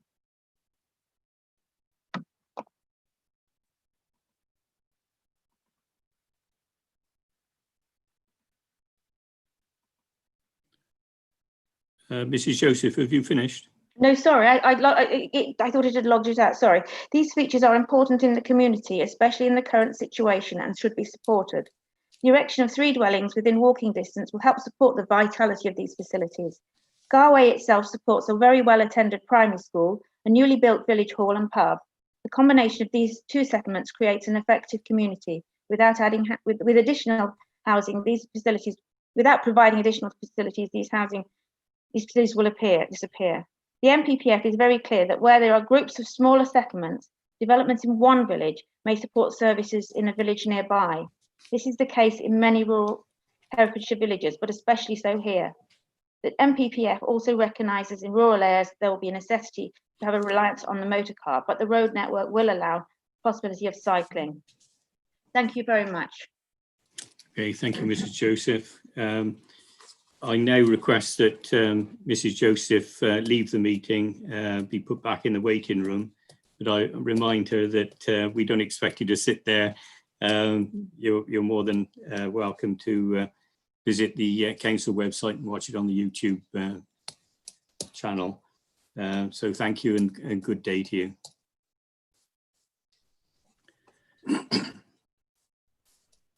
Okay. Right, we now move across to Councillor Fagan, who is the ward councillor for this area. As previously stated, she is a member of this committee, but as acting ward councillor, she does not get a vote on this application, but is allowed to open and close the debate. So in your own time, please, Councillor Fagan. Thank you. Thank you. And committee, we've heard a lot about Broad Oak this morning, and I ask you throughout your considerations, please to bear in mind that planning exists to deliver housing, but it also is there to protect our communities and our landscapes from unfettered growth, and that is part of the balance. Approving these houses will not dent the housing land supply in any way whatsoever, but it will cause substantial harm to Broad Oak. It will set a precedent for unfettered ribbon development in this part of Herefordshire, rural Herefordshire. In this case, the officers have clearly got the planning balance wrong. The application should be refused. The substantial landscape harm outweighs any housing supply issue.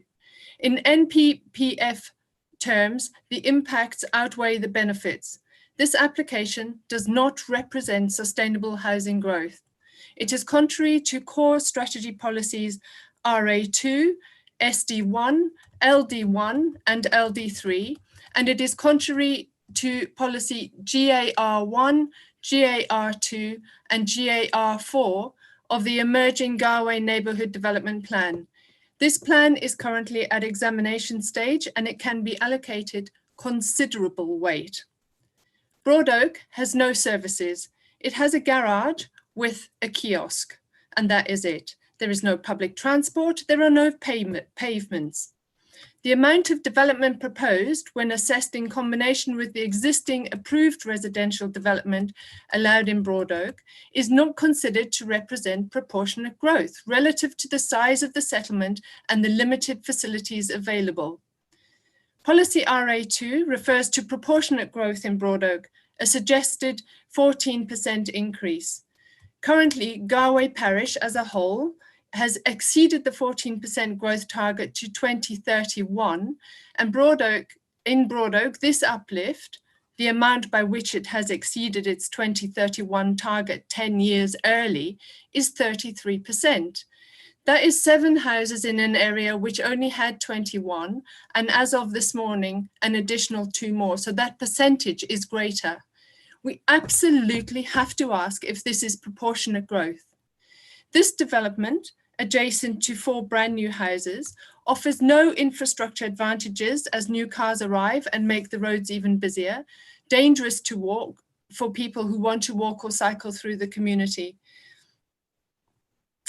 Carol Gamble from Lems Furrow contacted me. She lives next door to the site proposed for 2 bungalows.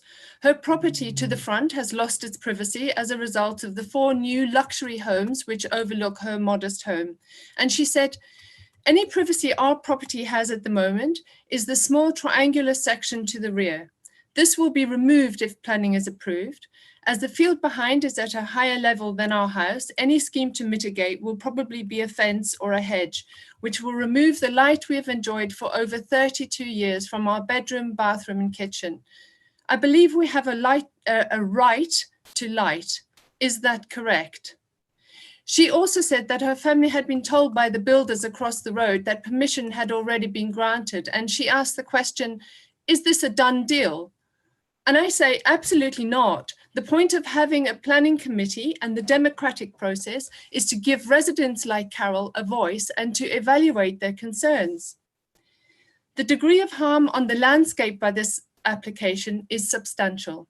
It's not mild. It's so substantial that the senior landscape officer who commented does not even offer an opportunity for the development to be mitigated. She draws attention to the oak tree and the hedgerow and the tree survey that are required. In my view, these should have been done as part of the planning process, not attached as a condition. Currently, we have no real information on the impact on the hedgerow or the oak tree. When I visited the site, the hedgerow had been cut to within an inch of the ground, perhaps a preemptive move assuming that the deal had been done. I ask you to refuse this application. If we agree this application, it sets a precedent for other applications outside the footprint of Broad Oak, not least the one currently under appeal for 2 houses. The 2 cases are virtually identical. Both sites lie adjacent, but outside the defined settlement boundary in the emerging Galway NDP. Both sites attracted a landscape objection on essentially the same basis, ribbon development into large fields without any natural containment in terms of field pattern. And at the time both were to be determined, Galway Parish and Broad Oak specifically already exceeded the indicative growth target until 2031, not 2022, 2031. The only material change since that application was rejected is that the Galway NDP now has considerable weight at Regulation 16 and undergoing examination. Mr. Wise was right when he said that during the Regulation 16 consultation stage recently held, there were no objections whatsoever lodged against the proposed settlement boundary and the associated policy Galway 1. Effectively, it was uncontested. Neither the owner of this site nor any agent acting on their behalf lodged an objection. I have reasons for the refusal for the previous application, which I will cite at the end because they are exactly the same and can be used to refuse this application. Policy Galway 4 involves protecting the local landscape character, and Policy Galway 2 speaks of the area's defining characteristics. It says that any proposals must be assessed against the following criteria: improving and enhancing the built heritage and natural environment of the site and its surroundings. The overall design of the proposal, including siting, scale, and massing. And the design does not adversely impact on existing natural horizons and has appropriate regard to existing roof lines. Well, in the picture that we saw from Mr. Gossett, you can see exactly how the 4 new houses impact adversely on the existing natural horizons. The objectives of the NDP include to ensure that all development will be designed to ensure it has minimal impact on the area's distinctive character and environment. The landscape officer has written that in landscape terms, the location for new development proposed in this application does not conserve or enhance the rural character of Broad Oak, nor will it integrate well into its setting.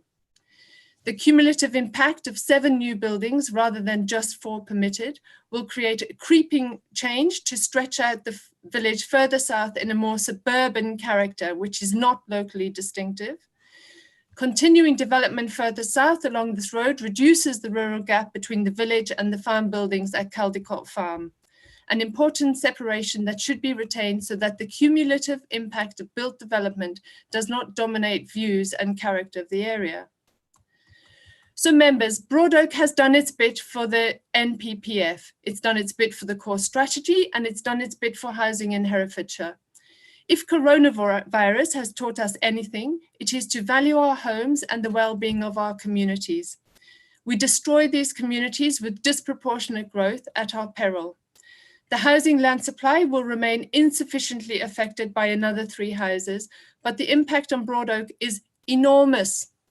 This development is not sustainable, not proportionate, and does nothing for the 3 pillars of the NPPF, which I remind you briefly.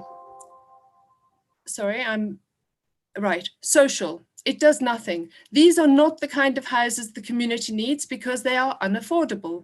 We can see that from the 4 built houses which are on the market for amounts in excess of £400,000. These are luxury homes offering the best view in Herefordshire. Economy. The effect is adverse on the small rural tourist economy that exists in the area. And environmental. Destruction of a landscape and the green infrastructure that goes with it. In fact, giving this development a green light opens the floodgates for further development waiting in the sidelines of Broad Oak, and agents will be pouncing on that. We need to protect rural landscapes like Broad Oak and the unique sense of identity that goes alongside them. Let's make sure that any space for growth in Broad Oak is organic and regenerative. If you feel unable to refuse this application on the basis of policies RA2, SD1, LD1 and LD3, and GAR-Way 1, GAR-2 and GAR-4, then please consider deferring it in order to get a really good impression through a site visit of what this will do to the landscape and the community. Thank you. And may I just add, sorry, one thing, the reasons for refusal that were given in the previous application that was refused was that the site location is visibly detached from the main built form of Broad Oak and is outside the settlement boundary of the emerging Galway Neighbourhood Development Plan. It is considered that the development of the site would result in unacceptable form of development beyond the existing built form of Broad Oak, and that would be detrimental to its rural setting and out of keeping with the established settlement character contrary to policies. The amount of development proposed when assessed in combination with the existing approved and residential development allowed in Broad Oak is not considered to represent proportionate growth relative to the size of the settlement and the limited facilities available. And that comes from an officer report produced last year for an application in Broad Oak, and we need to take this into consideration. Thank you very much. Okay, thank you, Councillor Fagan. We now go into the debate full, and Councillor Rowan is the first to put their hand up. Thank you. Councillor Rowan. Thank you, Chair. This application is outside the village envelope, so I understand. None of the locals want it. Normally, I would listen and give huge weight to what the local member says. In my mind, it would be a refusal. But in the last few months, whenever we've had applications, and I don't know why, but they always seem to be in either Councillor Fagan's ward or they seem to be in Councillor Stringlehurst's ward. I don't know what it is about the south of the county. These applications are in villages with so little services. That said, though, this village does have a regular bus service. It has one a day going in and one a day coming out. It has got a shop. It has got a bit of a central hub. It has got a place of worship. Some of the villages that we've given or consent to have got none of these services whatsoever. So I'm stuck between a bit of a rock and a hard place. And we can't keep saying no when the officers have done all due diligence, they've done their work, they've gone to all the statutory consultees. And if we're only going to pick and choose the bits that we really want out of the officer's report and come back with no's all the time, then we might as well send every single application either to committee or every single application done by the officers. Now, for that point, I'm going to have to go with officer recommendation on this, as much as my heart is telling me not to, because we have to build houses. And I can see Mr. Bishop's budget for defending refusals going through the roof. So as much as I don't want to, I'm going to go with officer recommendation on this one, I'm afraid to say, and my apologies to you, Councillor Fagan, and to the people who have objected. Okay, thank you. So we've got a motion proposed by Councillor Roan to approve the application as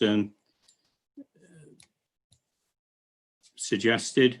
Have we a seconder, please?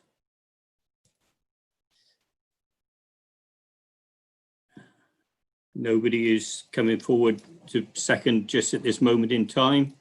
So I'll move to the next speaker, Councillor Watson. Chair, can I just interject first? There were a number of blue hands going up that we can see on the screen. If we can just clarify whether or not they are to second before we move on, if that's fair enough. Right, okay. So anybody that had their blue hand up, was it to actually second the motion? Councillor Johnson, are you seconding the motion? Thank you, Chairman. Yes, I do. Okay, thank you. Right, we now move on then to Councillor Watson, please. Great. Thank you, Chair, and thank you to the officers' measured report and to Councillor Fagan's passion. I've got 4 points and I've got 2 questions for the officer. And I take on Councillor Roan's points. Herefordshire is a rural county and its rurality is a major asset to be protected. So I would actually include E4 in the core strategy around tourism. 2, there are wider issues about agricultural land being used to build houses, and therefore I consider RA6 in terms of around using agricultural land for housing rather than for food. And this is outside of the core strategy, but looks beyond about how we're going to grow our own food to feed communities in the future post-Brexit. 3, as regards the 5-year housing land supply, because I sit on the Audit and Governance Committee, it is on the corporate risk register and it's currently amber, not red, and we still have a few years to go. 4, for me, this development is about greed, not need. And my 2 questions for the officer is about the slurry lagoon. The parish council raised the issue around the slurry lagoon, and is there a health and safety risk to children, etc.? Is it going to be fenced off from the housing? And 2, I would have asked for a site visit because in accordance with the Constitution 5.7.12, because of the senior landscapes objection, I just think that it needs to actually have a physical site visit. So I would be asking for a deferral. Okay, well, we've actually got a motion table. So depending very much on whether that's accepted or defeated as to whether you can come in with a deferral. Right, can I invite Mr. Gossett to respond to the questions, please? Of course. Thank you, Councillor Watson. Firstly, in regards to the Slurry Lagoon, the Environmental Health Officer for the Council has reviewed the proposal in relation to that element and returned a no objection. There are obviously other legislation in place that they can enforce if there are any issues through the Slurry Lagoon, but they noted there was a number of dwellings in close proximity to the lagoon already, and there was no existing complaints or issues with the lagoon that might cause them any concern. In regards to the site visit, I might have to defer that to Mr. Bishop or the Chairman. Does Mr. Bishop want to actually make any comment at this juncture? Not at this juncture, Chairman. The matter is for debate. Obviously, if the motion fails, and obviously Councillor Watson can put forward her request for a site visit. Is that correct, Mr. Brown and Mrs. Evans? Yeah, that's correct. You've got a motion on the table. Obviously, that motion has to be considered. If it falls, then there is no motion on the table and a separate one can be put forward. Okay, thank you for that. We move across to Councillor James, please.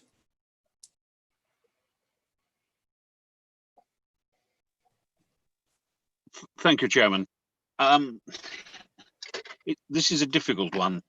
I mean, we're clutching at straws as to how we can refuse this particular application.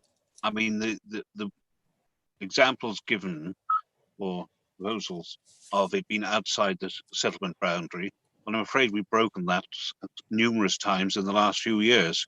There are numerous cases where we've approved outside but adjoining settlement boundaries, which I understand this is. The only real grounds on which we could refuse this is on the impact of the landscape impact. And I do think it's unfortunate that we're not able to go and see this. We're told by officers that that the impact is limited or limited. So I'm in two minds about this, what to do, because I mean, all the other issues would not stand up at appeal. The only one that might is the impact, a landscape impact. And without seeing it, I can't judge. Thank you, Councillor James. Councillor Milne. Yes, thank you, Chair. Just to get off my chest, my old hobby horse, the appreciation of the Senior Landscape Officer for at least recognising LD4 and the component, the heritage component, and she identifies that there is indeed a designated heritage asset, the listed Broad Oak Inn. Well, whether this affects the setting of it as it is further away from the previous application we considered, I don't know, although it is certainly closer to the Cummaddock Farm, which is also a listed building. But we pass on the matter of LD4 for the moment. I do think that this is an extremely unfortunate form of development. As Councillor Fagan observed, this is urban development. It is what we deplored most about 1950s and 1960s housing on the outskirts of towns, which effectively were the initial response to our then growing dependence upon the motor car.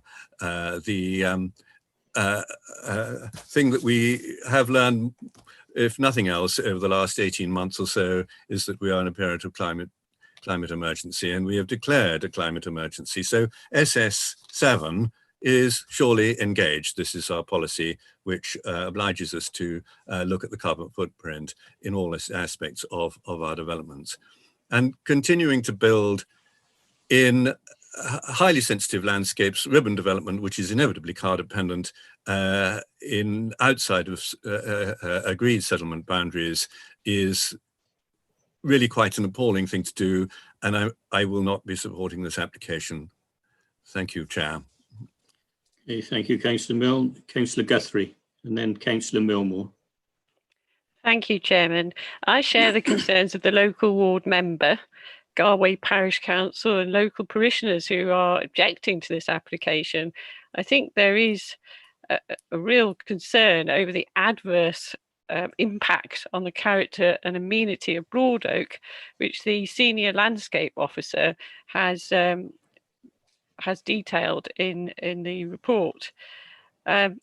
I do agree with Councillor Watson. I think that it would be good if there was an opportunity for the planning committee to actually visit the site. That would be very helpful.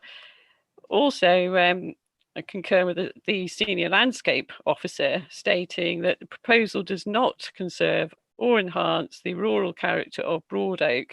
Clearly, from the photographs we saw on the report, the area is very much an agricultural field, and currently I wouldn't be able to support this, what I see as ribbon development.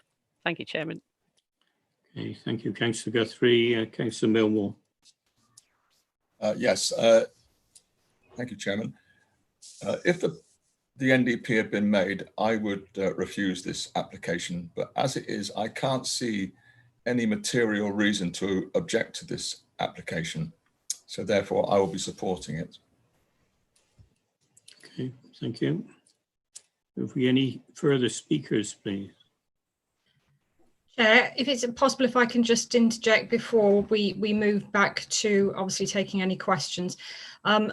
Obviously, the motion on the table is to grant subject in accordance with the officer recommendation. It's just something to note, which Councillor Rowan obviously no doubt would be very aware of. If he decided that actually he wanted to withdraw that motion for another one to be put on the table or to amend that motion, he has the right to do so. But I was just saying at this point in time, we have a motion. It is seconded. That's what's on the table at the moment. Okay, fine. Thank you for that clarification. Councillor Watson, please. Thank you very much, Chair, for me being able to bring back. I just want to reiterate. Can you put your microphone down? Okay, thank you. Sorry. Yeah, thank you. Thank you, Chair, for allowing me to have a second chance. I just think that we also should be very clear that because the senior landscape officer made such a strong recommendation of objection, is that this actually fits in with due process for the council and the committee as regards site inspections. And I will read from the Constitution that says site inspections by the committee can be helpful in reaching a decision on issues where site circumstances are clearly fundamental to the decision, particularly when the issues concerned are about the visual impact and the effect or development of a local amenity.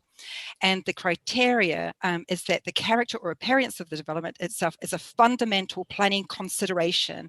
And so therefore, because we weren't given the opportunity to have a physical site viewing, a site inspection, I am just concerned that we could also be finding ourselves put in court by the community for not following due process. Thank you for those comments. Have we any further questions? Councillors wishing to speak? None showing. Councillor Johnson? Yes, just a quickie, Chairman. Regarding Councillor Watson's comments just a moment ago, I'm now less than clear. Does the landscape officer, were his objections to this application or to a previous application? Okay, thank you. I'll go to Mr. Gossip, please, to respond. The senior landscape officer was objecting to this current application. Okay, thank you very much. Councillor Johnson, did you want to continue? That's fine. Thank you, Chairman. Okay, thank you. Any other speakers, please? None showing, so I'll go across to Mr. Bishop, please, to make any comments. Thank you, Chairman. Thank you for Councillor Watson for identifying the issues relating to site visit. That is quite correct, but it's up to members of the committee to decide whether they wish to go on a site visit or not. At the present time, we haven't got that before you. Members have quite rightly identified the issues which are key to this particular application. That is that you have an objection on landscape grounds, but you must weigh that up against the benefits of the proposal due to the policies, the housing policies of the core strategy being out of date. And in that respect, the Garway neighbour plan is can still only be attributed moderate weight due to its present position with the examiner. So we haven't got the examiner's comments on that particular. So you must weigh those comments up against the benefits of the development, which is two bungalows, which is unusual within the countryside, although it has been a call. I know this committee has called for more and more developments to come forward with bungalows. So you must weigh that up with the social and economic benefits associated with that. The fact that it's adjacent to a settlement, which is in accordance with the policies within the core strategy, which you would refer back to.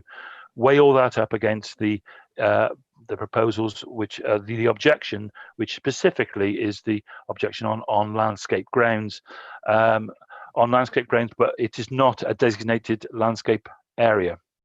So you must weigh those benefits up against the for and against those proposals. Other technical aspects to the application have been cleared and are supported by our officer team, including the issue relating to the slurry lagoon, which was a factor that I brought to the officer's attention originally to make sure we get that point covered with environmental health, who have actually cleared that for us as well. Thank you, Chairman. Okay, thank you, Mr. Bishop. I move back across to Councillor Fagan to sum up then, please.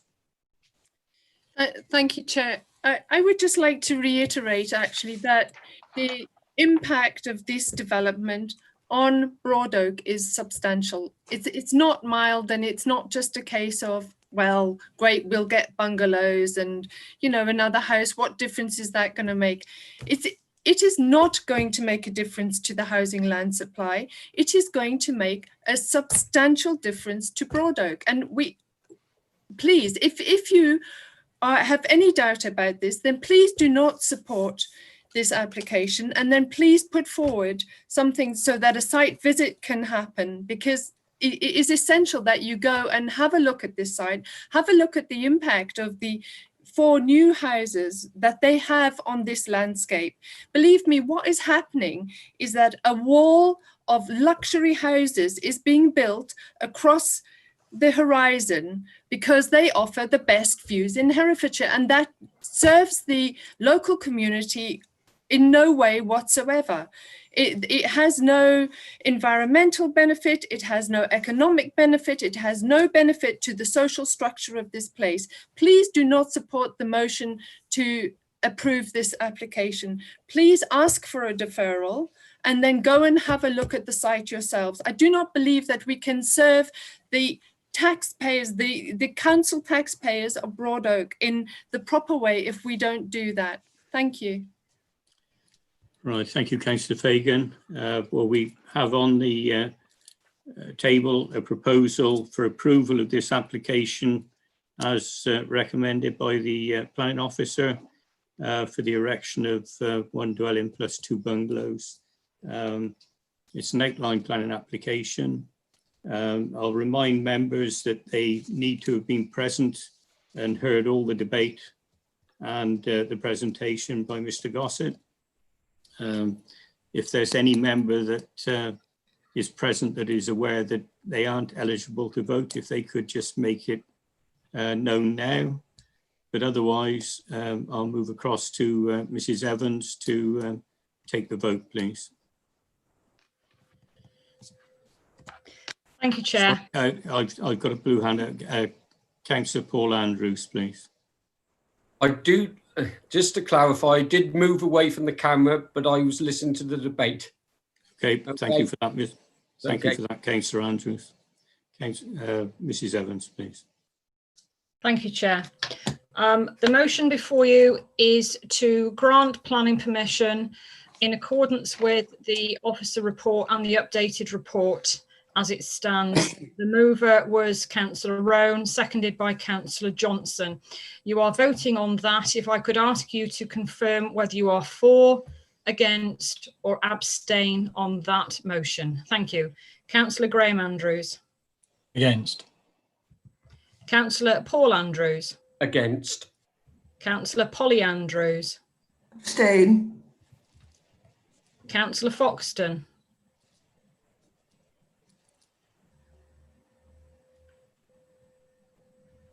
Have we got Councillor Foxton? Councillor Foxton, can you unmute, please?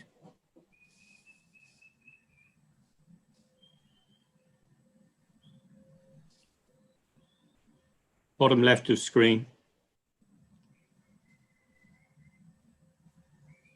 Abstain. Thank you. Councillor Guthrie. Against. Councillor Hardwick. For. Councillor Hunt. For. Councillor James. Abstain. Councillor Johnson. For. Councillor Millmore. For. Councillor Milne. Against. Councillor Roan. For. Councillor Selden. Against. Councillor Watson. Against. 5, 1, 2, 3, 4, 5, 6. That to me would appear that the motion has fallen. We've had 6 against. We have 5 for and 3 abstentions. Okay, thank you, Mrs. Evans. Right, we've got Councillor Watson indicating that she wants to presumably make a proposal. Thank you. Thank you. Thank you, Chair. Yes, I think, and then to follow due process, I would like to defer to have a physical site visit, please. Okay, have we seconded for that proposal? Councillor Selden. So, right, we have a motion on the table then that we actually defer this decision, and I go back across to Mrs. Evans to take a further vote. Thank you. Apologies for that, Chair. Somebody decided to cut the grass outside my window. Not very helpful. Okay, so the motion on the table before you is to defer the application. Again, if I can have your votes, please. Councillor Graham Andrews. Agree. Councillor Paul Andrews. For. Councillor Polly Andrews. For. Councillor Foxton. For. Councillor Guthrie. For. Councillor Hardwick. For. Councillor Hunt. For. Councillor James. For. Councillor Johnson. For. Councillor Millmore. For. Councillor Milne. For. Councillor Roan. Yeah, for. Councillor Selden. For. Councillor Watson. For. The motion to defer the application has stood. Okay, thank you very much. Right, so we do defer that for a site visit. I'm going to quickly move on to the next item on the agenda, which item 8, which is a proposal of variation of conditions 2 and 3 on the planning permission 153764, number 16 Cornwall Street in Hereford. Planning officer dealing with this application is Miss Elsie Morgan. The ward councillor is Councillor Toynbee, and we've got no public speakers for this this application. So I'm going to move straight across to the Office of Presentation. So in your own time, Ms. Morgan, if you would make the presentation, please. Thank you, Chairman. I'll just wait for the presentation to be visible.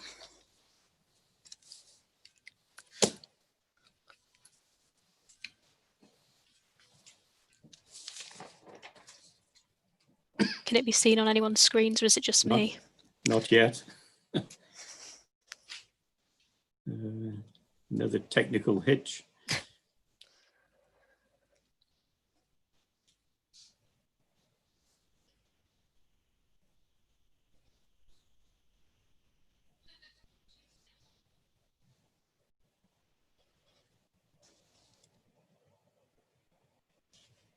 Who is trying to share the screen? Is it Tim? Yeah. Yeah, I can also share the screens, Chair. Would you like me to make an attempt? That would be good if you could, Mr. Coleman.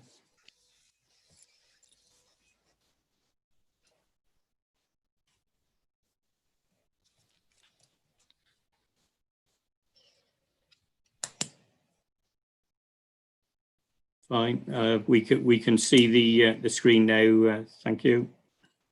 Brilliant. Fab. So the case here before members is presented at this committee as the applicant is a member of staff for the council themselves.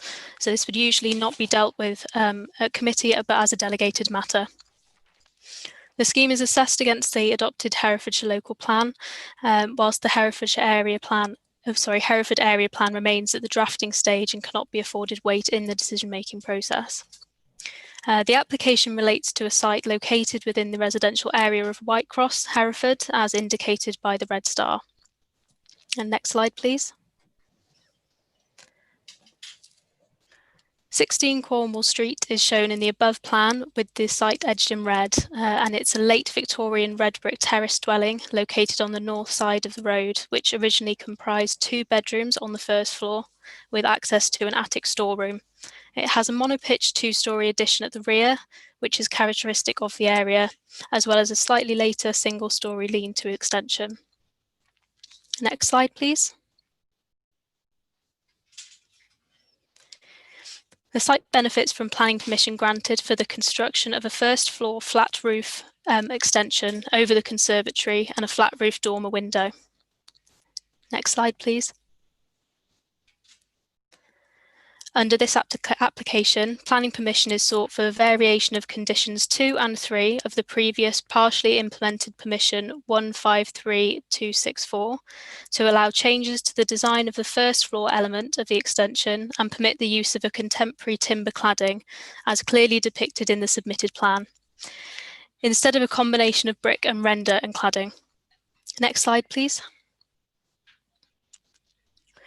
With regards to the impacts upon residential amenity, the scheme concerns the first floor only, given the dormer aspect has been implemented as apparent in the current image. The main consideration in this instance is the impact of the first floor bedroom extension upon the amenity of neighbouring residents. The proposed extension would replace the existing lean-to addition shown, which adjoins the neighbouring boundary with a flat roof structure spanning the rear elevation, no further than the originally approved extension. As is evident in the approved and proposed plans, the overall height of the first floor aspect would not be any greater than the previously approved. The amended proposal, whilst adding volume, effectively consolidates the existing lean-to and proposed extension into one element. Next slide, please. The fenestration positioning and scale will remain largely the same as the approved extension, whilst being sympathetic to that of the existing dwelling, as evident in the images shown. As such, there will be no greater impact with regards to privacy and amenity. The bottom right images gives members a perspective to the rear of the dwelling with the vegetative boundary in view. In light of the preceding assessment, the proposal is considered to be acceptable and in accordance with policy SD1 of the core strategy and the relevant section of the NPPF. Next slide, please. With regards to the character and appearance of the proposal, the proposed amendments cannot be viewed from the street given the continuous built-up nature of the terraced frontage as evident in this location plan. Any views that can be achieved from a longer distance between the dwellings in Cottrell Street will not appear out of character given the minimal increase in massing and the fact that it would be seen against the existing dwelling. Next slide, please. In addition to this, the proposed use of timber cladding is considered to be appropriate, as evident in the image of the dwelling showing the existing dormer extension. This is considered to be in keeping with the character of the host dwelling and the surrounding area, whilst aiding the structure in being read as a later addition. This is therefore in adherence with policies LD1 and SD1 of the core strategy. It is noted that the application provided a second option with regards to proposed materials, and it was concluded that the option 1, utilising only cladding, ensures the appearance and character of the later additions are consolidated. Next slide, please. To conclude, the proposed extensions are considered not to impact the residential amenity of neighbouring dwellings without compromising the character of the residential area in compliance with core strategy policies SD1 and LD1. As such, the application is recommended for approval in accordance with the conditions laid out in the report. Thank you. Thank you, Ms Morgan, for that presentation. Right, Ward Councillor Toynbee is a local member for this item. She is unable to attend the meeting. She has, however, commented that this is a modest change to the scheme that received consent in 2016, and there have been no objections from local residents. She is happy to endorse the officer's recommendation to approve this application. So I look for, so I've got Councillor James to open the debate. Thank you.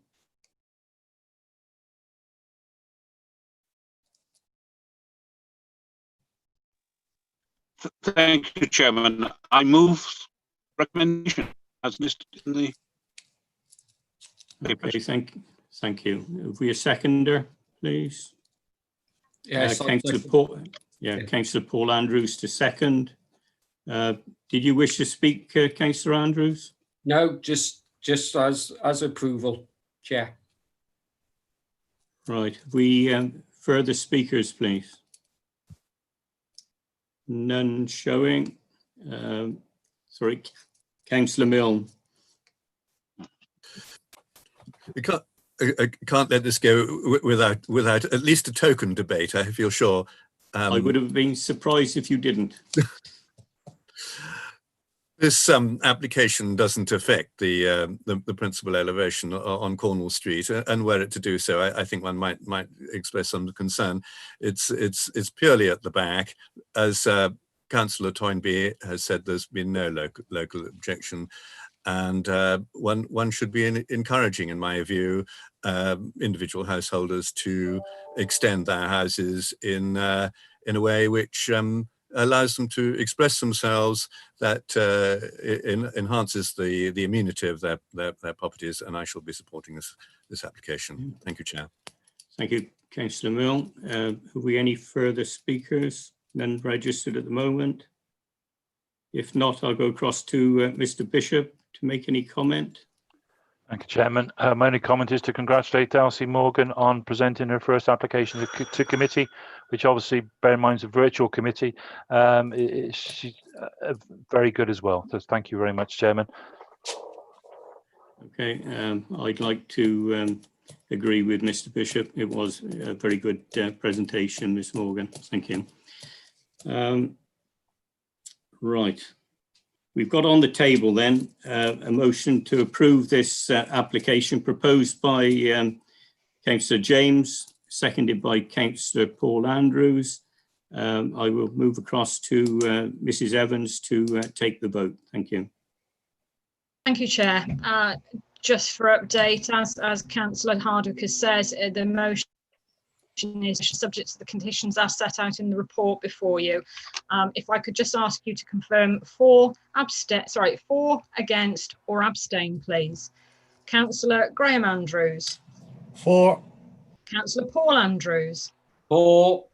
Councillor Polly Andrews. For. Councillor Fagan. For. Councillor Foxton. For. Councillor Guthrie. For. Councillor Hardwick. For. Councillor Hunt. For. Councillor James.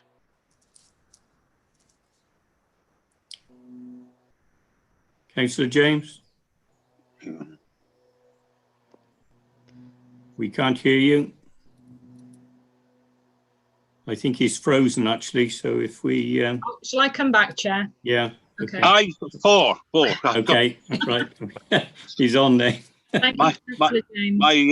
My screen's froze. Okay, thank you. Councillor Johnson. For. Councillor Millmore. For. Councillor Milne. For. Councillor Roan. Did he leave? He did. Thank you. Councillor Selden. For. Councillor Watson. For. Unanimously grant planning permission. Okay, thank you, Ms Evans. That concludes the business for today. I'll just apologise again for the technical hitches that we've had throughout this morning. Hopefully we'll overcome those next time we meet. But the date of the next meeting is Wednesday, the 15th of July.